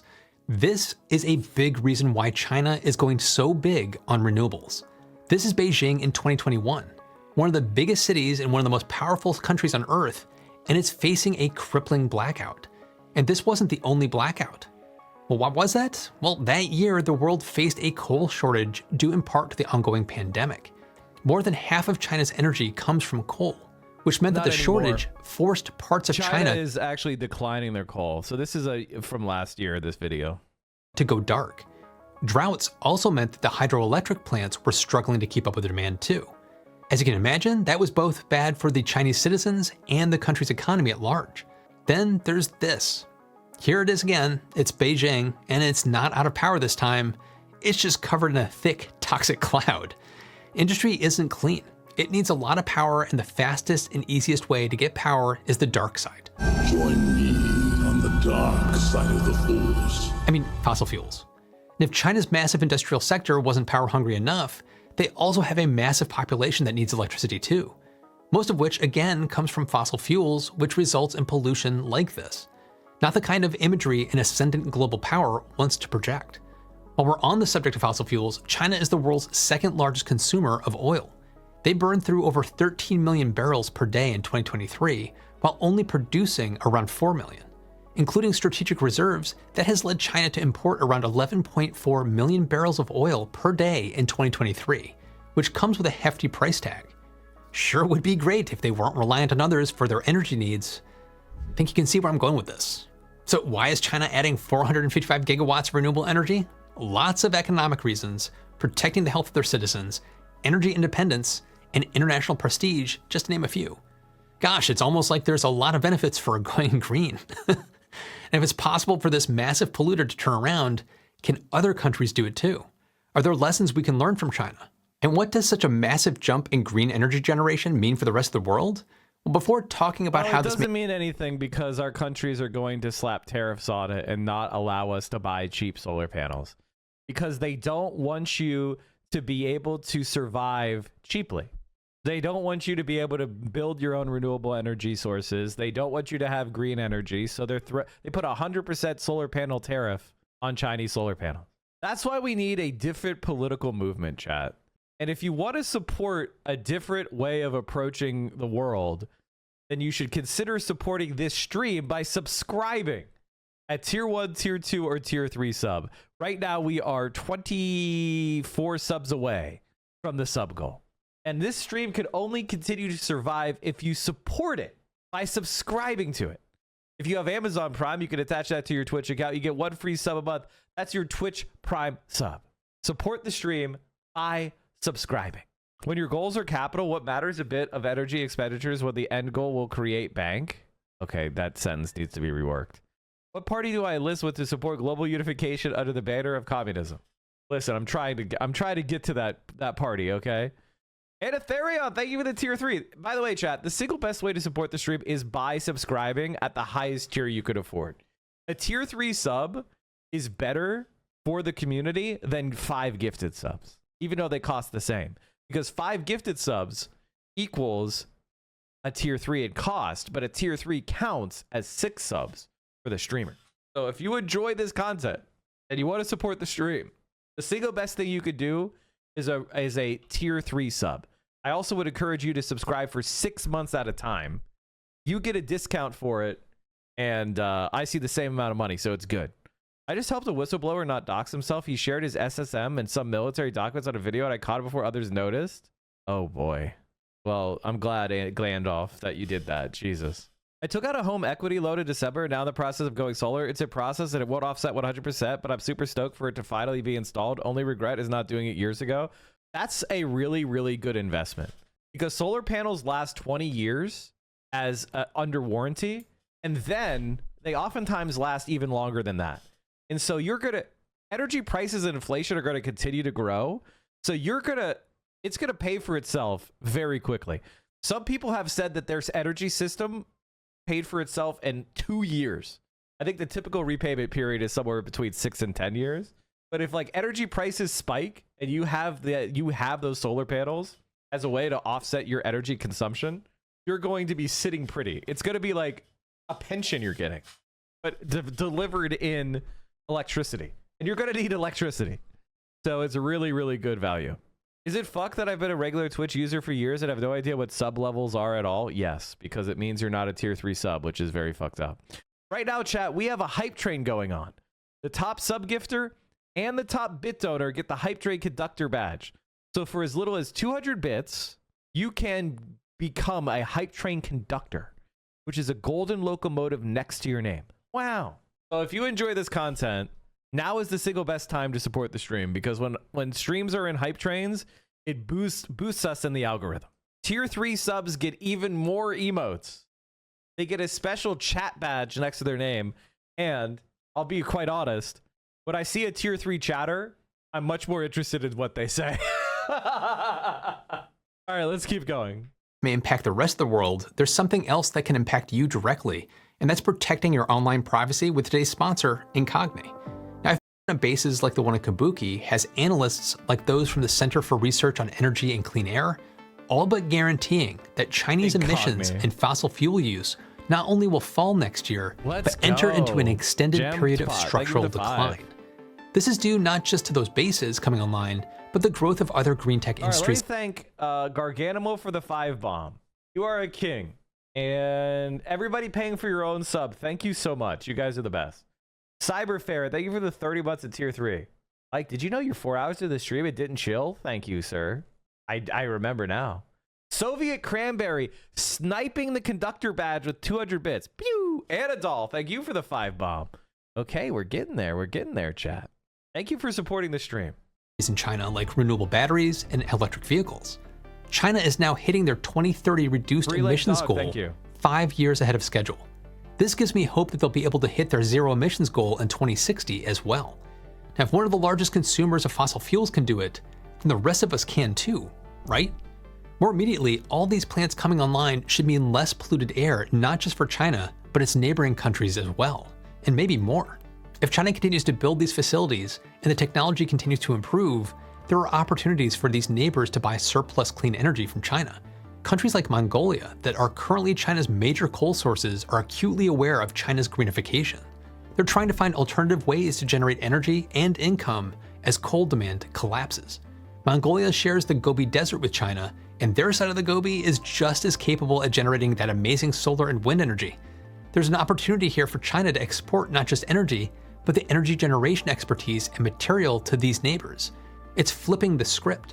But these opportunities aren't. The thing is, though, like, China has renewable energy potential that's greater than their own needs. So because they're making the investments now, they're going to be in the catbird seat going forward. The countries that build up this institutional knowledge and power of the future are going to be the countries that are the strongest. And one other aspect of renewable energy generation is that it's distributed. It's less vulnerable to attack. Just limited to China's neighbors. Since 2013, China has been making economic and literal inroads to much of the world, especially the global south, with its Belt and Road Initiative, or BRI. It's like China's attempt to make a sort of Neo-Silk Road.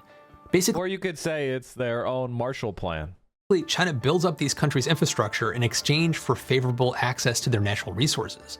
Under the BRI, China can potentially build up their green infrastructure of these countries too. Though I have to point out that BRI is very controversial. Proponents and the World Bank have noted that BRI involvement can raise a country's GDP by upwards of 4%. It can also boost the world's economy and gives these countries access to infrastructure development that in many cases wouldn't normally be available to them. Detractors have called it a form of neocolonialism and have cited instances where the program negatively impacted the local environment, involving displacing native peoples, and even some really kind of bad human rights abuses.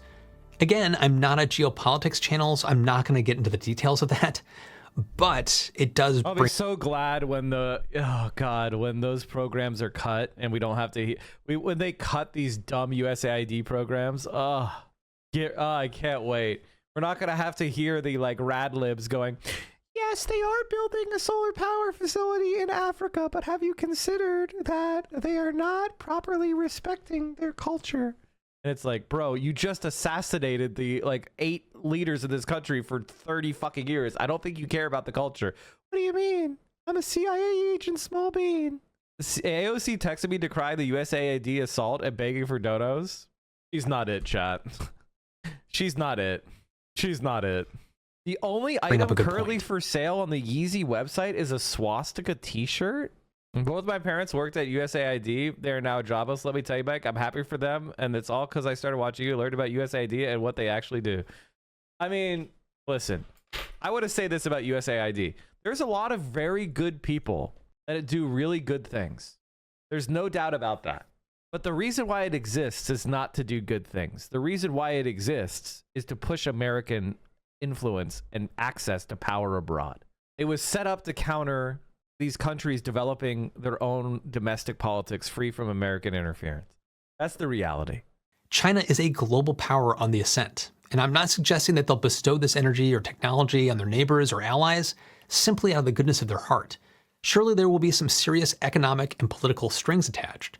Is it worth the trade-off for the improved infrastructure and access to green technology? It's a complicated issue, and it's not really for me to decide. I guess you could say I'm living up to the name of the channel on that point. Now, all of this assumes that what China is doing at home can be replicated elsewhere, which is certainly not always going to be the case. Heck, even China is facing some serious problems. Check this out. Notice an issue? How about now? Most of the renewable bases are in those far less populated regions in the West, while some of China's biggest cities are on the East Coast. It's difficult to get all that power from point A to a very distant point B without losing a lot in the process. China is actively tackling this issue by developing ultra-high voltage power lines. However, for the time being, they're actually generating more renewable energy than they can actually use, which is leading to curtailment. All the clean energy generation in the world doesn't mean much if it's not actually replacing fossil fuels. Still, there's lessons to learn here. My home country of the United States recently passed the Inflation Reduction Act, or the IRA, which directs $500 billion. Bye. We can stop the video there because we're not going to do that. We're going to drill, baby, drill. What's actually really interesting is ultra high voltage transmission lines. A new bullet train for power. China's ultra high voltage electricity grid. China produces more clean energy than any other country. Now it's rolling out an ultra high voltage grid to match. Will its strategy of going big pay off? This oddly out of place building, the converter station, a hub for receiving electricity, has traveled some 1,900 kilometers before it is routed to power Shanghai's homes, offices, and factories. The other end of the transmission lines, the Jiangjiaba Zhengzhaba? How do you say this, chat? I tried. Let's try. Zhangjiava. Zhangjiaba. Zhangjiava. Jivava? I can't even. This is I'm too mush mouth for this. I can't. Anyway, let's watch a video on this instead of making me pronounce it. Can we use the afternoon sun in Perth to power the evening in Sydney? We have another centrist engineering channel, chat. Wow, wow. Imagine harnessing the sunlight from thousands of kilometers away to power our cities at peak times. In today's video, we explore the groundbreaking energy technology that can do just that. Ultra-high voltage direct current, or UHVDC, is reshaping how power is transmitted over vast distances. As countries globally seek efficient renewable energy solutions, China leads the charge in this technology, successfully employing UHVDC to link its hydro, solar, and wind-rich western regions with densely populated eastern cities. This success prompts a critical question. Why haven't countries like the USA or Australia, with seemingly similar geographies, adopted UHVDC? Consider the potential. What if UHVDC could link Western Australia's abundant solar resources to the main Australian grid? This could allow Sydney at 5 p.m. to use solar power generated at 3 p.m. in Perth. Or in the USA, it could be California's 2 p.m. sunshine powering New York's 5 p.m. or transporting wind from the lightly populated Midwest to the cities. The implications of such a capability are profound and could revolutionize energy use across time zones. Why is UHVDC not more widespread? To answer this question, we're going to examine how it costs money. Elevating from traditional HVDC to UHVDC allows longer distance and more efficient energy transmission. We'll also look into how much UHVDC has been installed already in China, compare it with installations elsewhere, and discuss what future plans may hold. There's only 2 places that have it. Brazil, which has 2 lines, and China, which I think has 18. No one else is doing this. We'll dive into the technical specifics, understand its advantages, and confront the formidable challenges that have curtailed its broader adoption. Stay tuned as we explore why this transformative technology, while a game changer in China, is still on the sidelines elsewhere. Because only China is capable of building anything anymore. Neoliberalism has resulted. Thank you guys for the hype train, by the way. Pretty nice. I appreciate all the support. The only reason, America's toast. America's toast. We can't build anything because in order to build things big like this, you needed state-led development. That's what happened in the New Deal. That's what happened with electricity, chat. That's what happened with water systems in America. They were state-led. They weren't private, okay? It was government-led enterprise. And since we can't do that anymore, we will fundamentally fall behind further and further and further. I've covered high voltage direct current, HVDC, on this channel before when we looked at subsea interconnectors and how stepping up to 500 kilovolts and swapping from alternating to direct current reduces losses and enables longer distances to be covered. By stepping up again to 800 or 1100 kilovolts, we get ultra high voltage direct current, UHVDC. And we see a turbocharged improvement in the efficiency of power transfer, meaning even longer distances can be covered. Swapping from AC to DC and increasing voltage both reduce line losses. And if you want a fully satisfying explanation of the reasons why, you need to check out this previous video that I did on subsea HVDC. The upshot is that HVDC losses are about half of AC lines at the same voltage. Further increasing the voltage to UHVDC means that the same power can be transmitted at a lower current. That reduces losses even further, perhaps as low as 1.5% to 3% per 1,000 kilometers, depending on the exact voltage. Only 1.5% loss for sending electricity 1,000 kilometers. And that's what China is doing in order to bring renewable energy from their deserts all the way to the East Coast to power their biggest cities. And they've already built it, and they're building more. But what's so incredible about what China's doing, and why I've been, harping on it for so long, is they are building up their energy, renewable energy, as they expand the amount of energy they're using. They're like building themselves up while also becoming green. They're expanding their green energy faster than the growth of their electricity, which is also growing. Because as people's quality of life increases and their own, personal wealth and consumption goes up, they want more electricity. Another benefit of having a lower current is that it allows for the use of cables with smaller diameters, which are not only more efficient, but also less costly and easier to handle and install. There are currently about 40,000 kilometers of UHVDC in the world, and 80% of that is in China. China UHVDC in the world, and 80% of That's true of high-speed rail. That's true of solar panels. That's true of windmills. America is fucked. that is in China. China has so much renewable energy potential in the west, but its population is mostly located thousands of kilometers away in the east. With such long distances involved and without a lot of existing transmission already in place, it made sense to go as high voltage as possible. So China has already invested heavily in this technology. Their first breakthrough came with their Yan'an Guangdong project, transmitting 5 gigawatts from the hydro-rich Yan'an province to the industrial hub of Guangdong. It commenced operation in 2010. Since then, they have completed 20 UHVDC lines totaling over 35,000 kilometers. The standout example is the Changi-Guquan link, which came online in 2019. It currently holds the record for the world's longest power transmission line of its kind, spanning over 3,300 kilometers. It's also the highest voltage at 1100 kilovolts compared to the 800 kilovolts of China's other UHVDC. It transmits up to a massive 12 gigawatts of electricity, which, for comparison, is almost as much as the average demand of Sweden's entire electricity grid in one single transmission line. There are another 8,000 kilometers of UHVDC under construction in China, and plans for further expansion in the latest 5-year plan, which continues to work on integrating renewable energy sources like hydro, wind, and solar from the north and west into the national grid. Outside of China, there are only 2 countries with UHVDC. India has the Northeast Agra link that connects hydropower in its northeastern regions to Agra. It stretches about 1,700 kilometers, and they've also got the Rega-Pugalia link of approximately 1,800 kilometers. These UHVDC lines not only help mitigate the frequent power shortages, but also support the integration of renewable. China is also pretty much the only country rolling out 50 gigabits per second fiber optic. 93% of it is in China.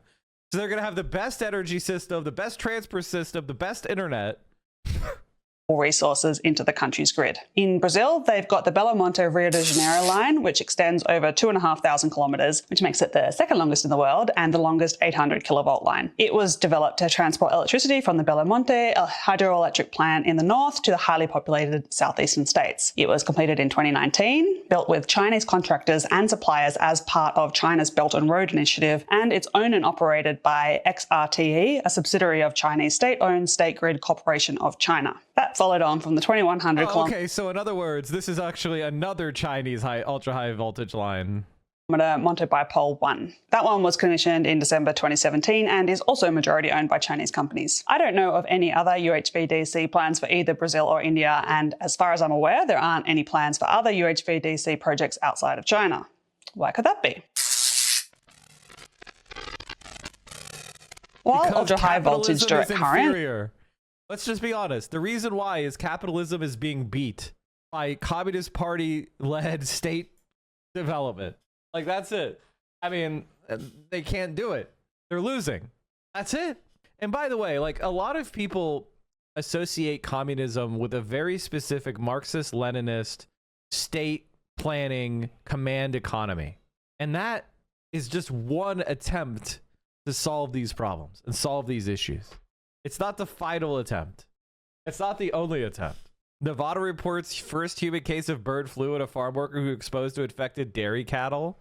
Great. Offers immense benefits for long-distance power transmission. Its deployment outside of China and those few Indian and Brazilian lines is limited by a variety of complex challenges. UHVDC systems demand sophisticated and robust infrastructure, including specialized converter stations and enhanced insulation. This complexity not only increases the initial capital expenditure, but also requires advanced engineering expertise and rigorous maintenance to manage risks like insulation failures and corona discharge effects. China, having already installed tens of thousands of kilometers of UHVDC, has largely de-risked the technology by now, as they have lots of technical expertise and skilled workers to complete projects without so many surprises. Furthermore, the scale of investment makes economic sense only for very long transmission lines. This may be justifiable where large populous cities are far from power generation sites, like China's hydropower and wind resources in the West. In contrast, countries that do not face similar geographic challenges and/or have already invested in other transmission infrastructures, such as traditional HVDC or upgraded HVAC systems, they would find that UHVDC is less compelling, as it would involve decommissioning existing systems which are probably adequate for current needs. Additionally, implementation of UHVDC can encounter significant regulatory and environmental hurdles. The large-scale nature of UHVDC projects can lead to substantial environmental impacts and public opposition, further complicated when extensive negotiations are required with landowners along proposed routes. In other words, In other words, incoherent, poorly governed country. No, it's bad for the environment for you to build high voltage power lines from renewable energy plants to cities. No. We should be using coal and oil and natural gas power plants that still also have power lines. Like, yeah, we should have pipelines that go you know where we have 1,000-mile long infrastructure projects? They're called oil pipelines. We have those all over the place. Environmental impact, public opposition can be overturned for oil.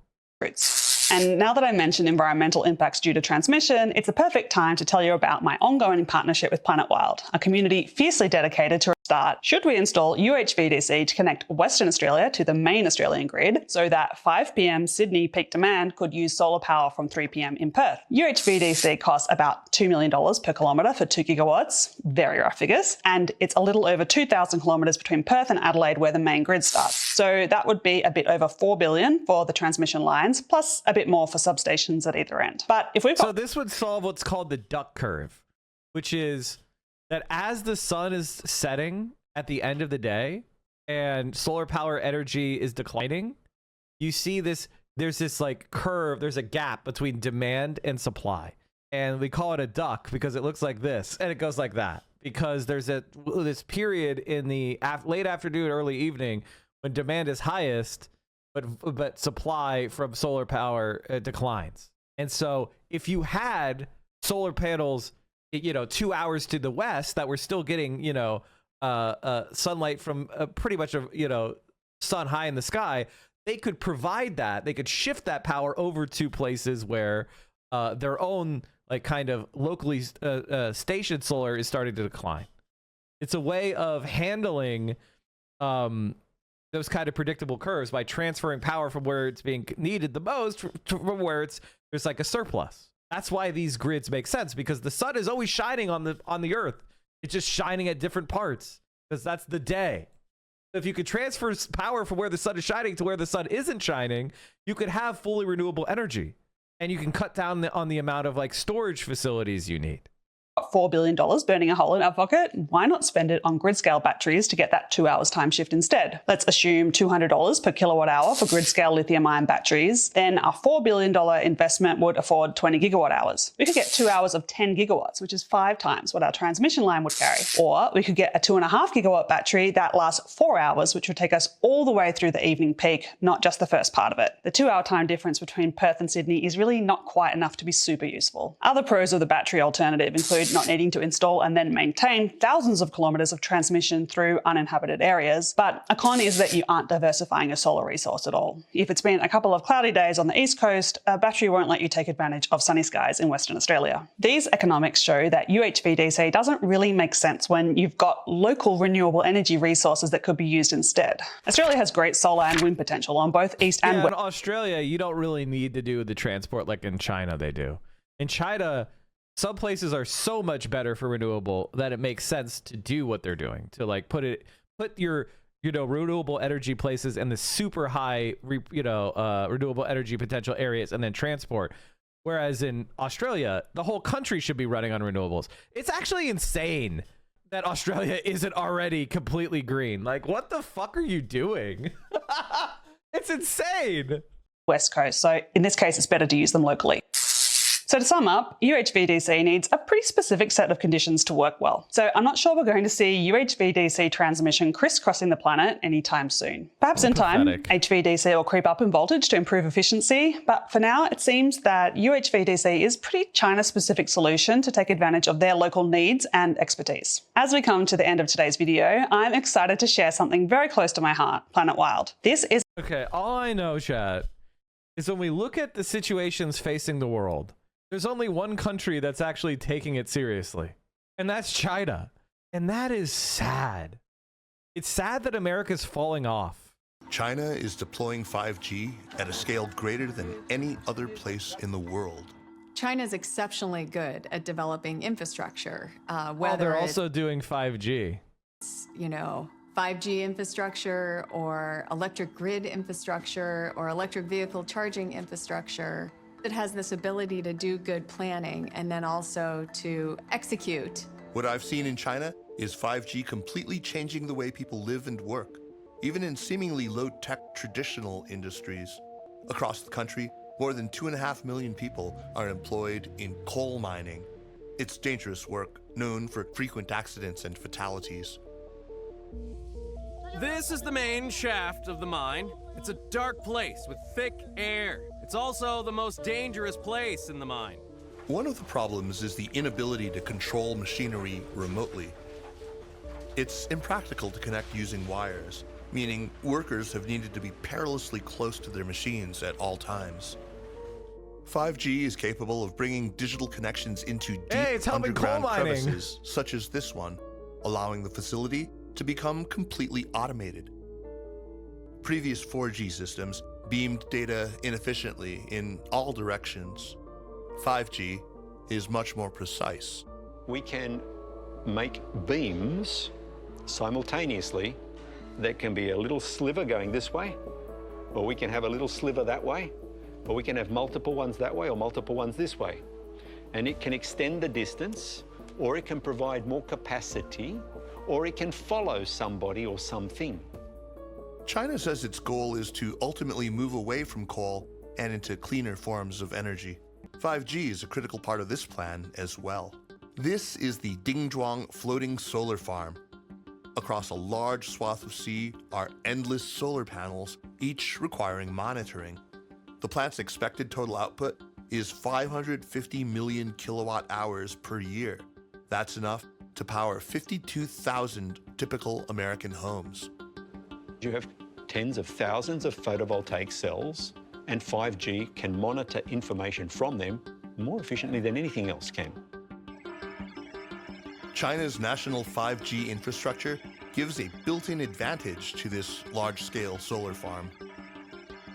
Solar panel technology is prone to malfunctions, and one problematic panel can shut down an entire grid.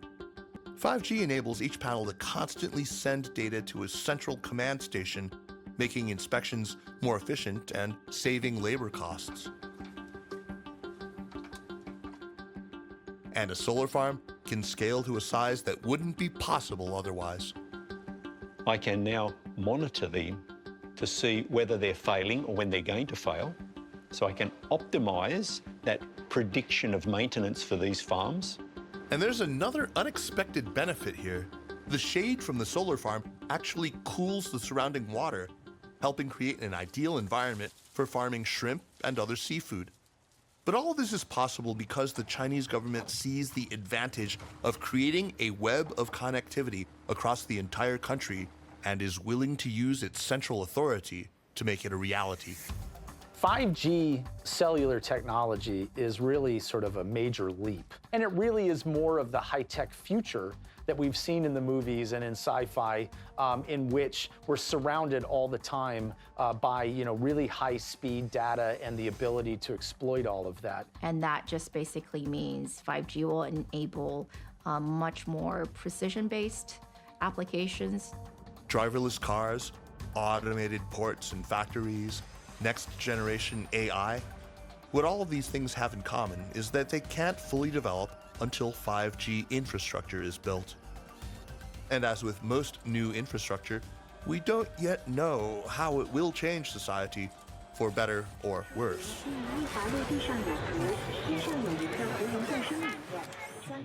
I mean, infrastructure is basically what makes a country better.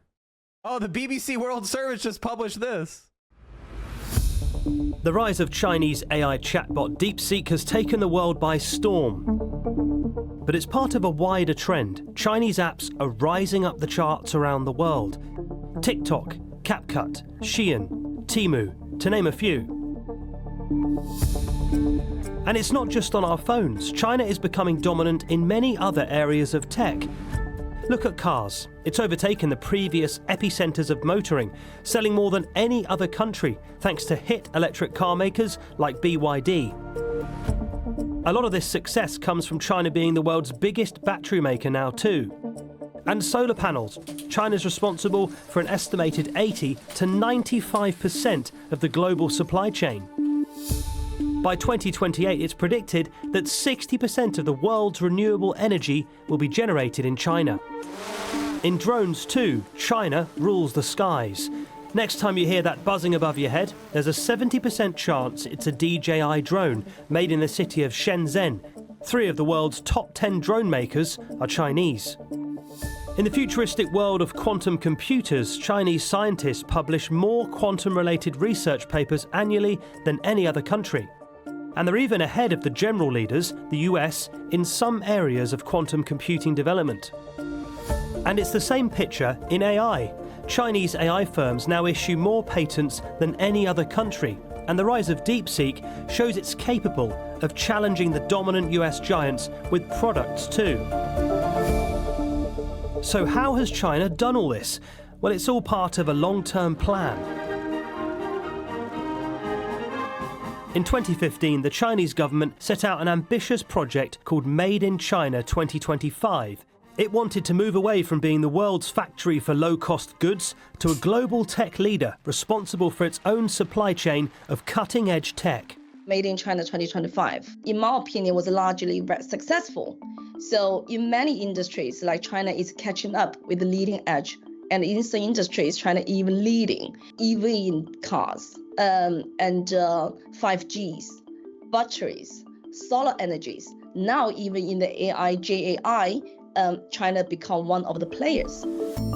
Across 10 target technologies, the plan set out more than 250 mini goals. And according to analysis from South China... This is why China beats America. This is the main thing. They actually say, we want to do X by Y.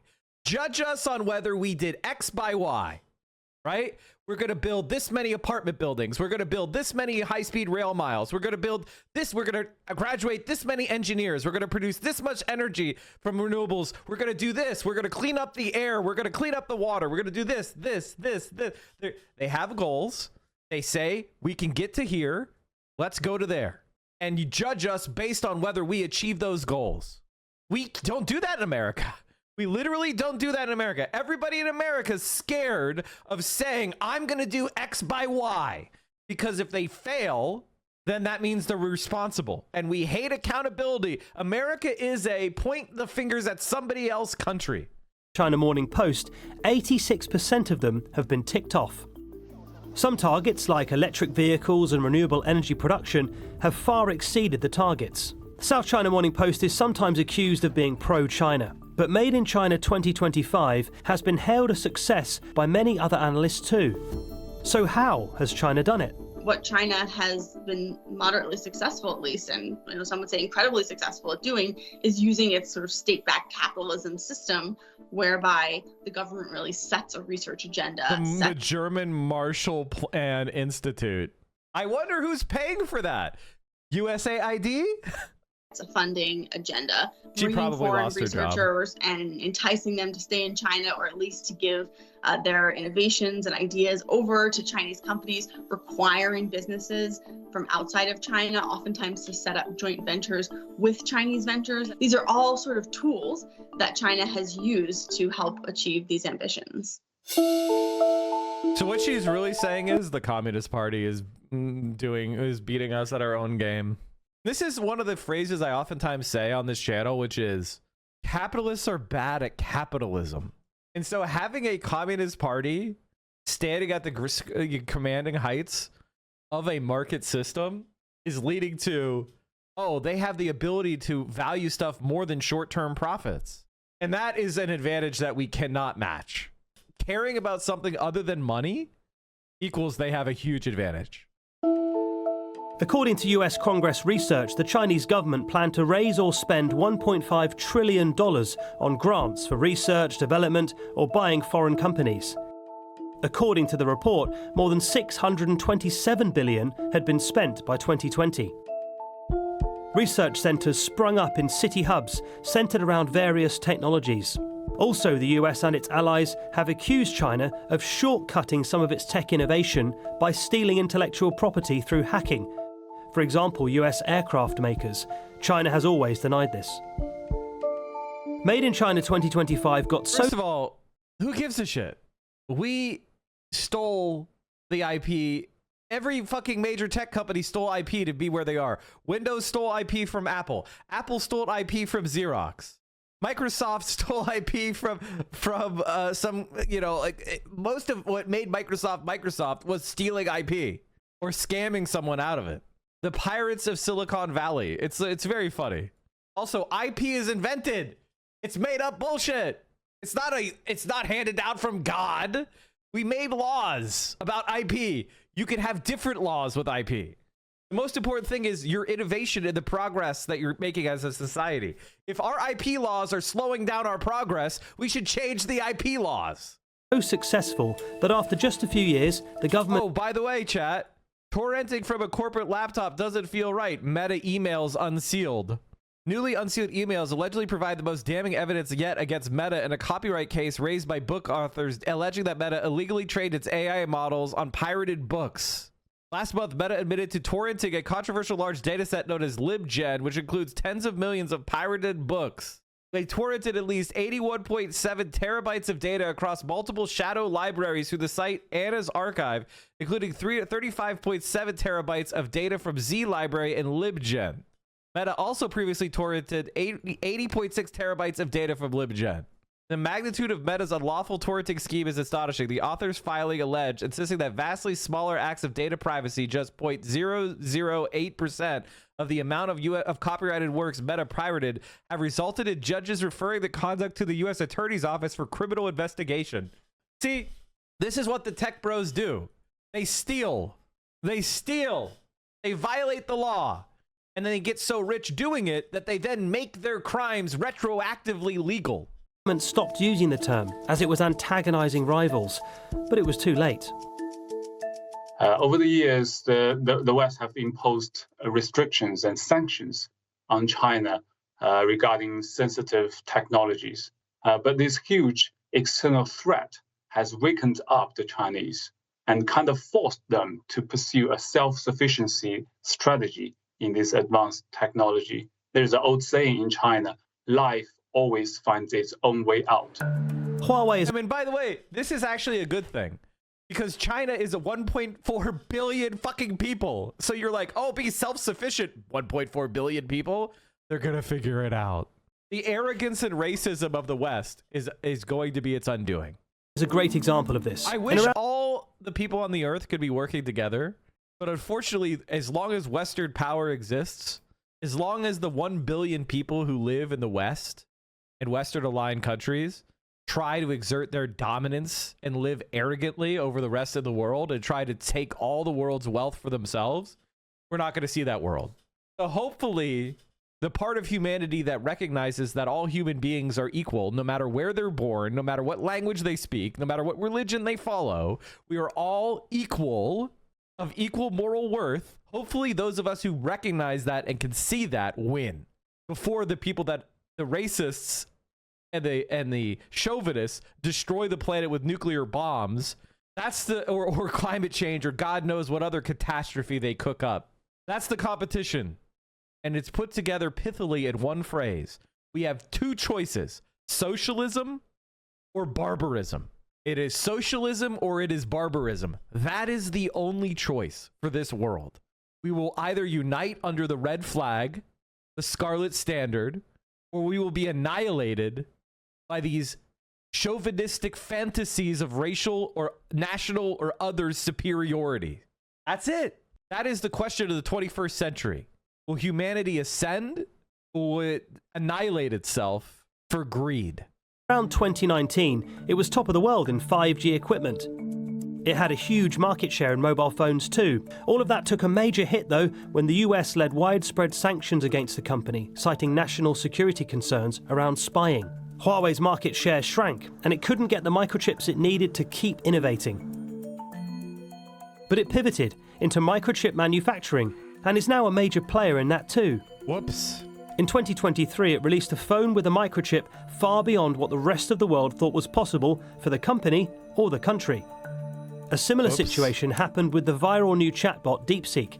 The firm says it couldn't get the most powerful chips to train its models, so it says it made do with older ones and innovated new techniques. They built the impressive bot for far less money with far less kit. For the US, it came as a shock. DeepSeek AI from a Chinese company should be a wake-up call for our industries that we need to be laser-focused on. He sounds competing to terrible, win. huh? TikTok too has taken the West by surprise. It's the first non-US social network to succeed in the last 10 years. Its enormous success is under the spotlight though, and under threat from potential intervention by the US on national security grounds. Fascism. But Shein and Temu are proving worthy challenges in e-commerce now too, thanks to combining China's cheap goods with innovative app technology. But China hasn't succeeded in all its 2025 goals. It's still years behind other countries in chip making, with progress set to get even worse thanks to more sanctions and controls. Plus, the US government and... By the way, that's not going to work. Like, that's legitimately not going to work.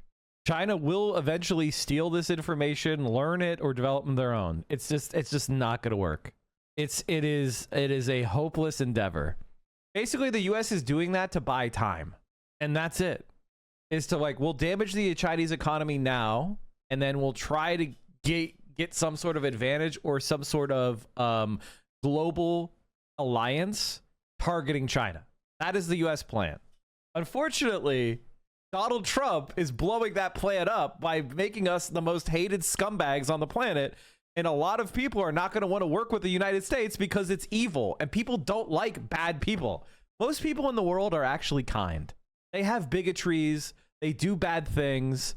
They've caused harm to others. But in general, most of us don't like it. We don't like hurting other people. We don't like fucking over other people. In general, we find that distasteful and undesirable. And the United States of America is leading the world in its sadism. And most people are going to turn away from that. Private firms are throwing hundreds of billions of dollars into staying ahead in chip tech. Yeah, exactly. This increased research and development funding is going to ensure the United States leads the world in the industries of the future. No, it won't. And in January, the US celebrated a commitment from tech giants to invest a potential $500 billion into infrastructure for AI. Yeah, the AI, you know, supported by coal plants. Good luck. Good luck, dummy. And it's all taking place right Can here. I get a yeehaw to shout out for my birthday? Happy birthday, Techno Dog. Of course you can. In America. Other industrialized countries like Germany and Japan have also launched counter plans too. But there's no doubt that a new high-tech leader has emerged with big ambitions, deep pockets, and plenty of patience. It's kind of like one of the things that's really, really crazy is if you go and look at Xi Jinping and some of the stuff he's written, and he's like, it actually seems like he's following through.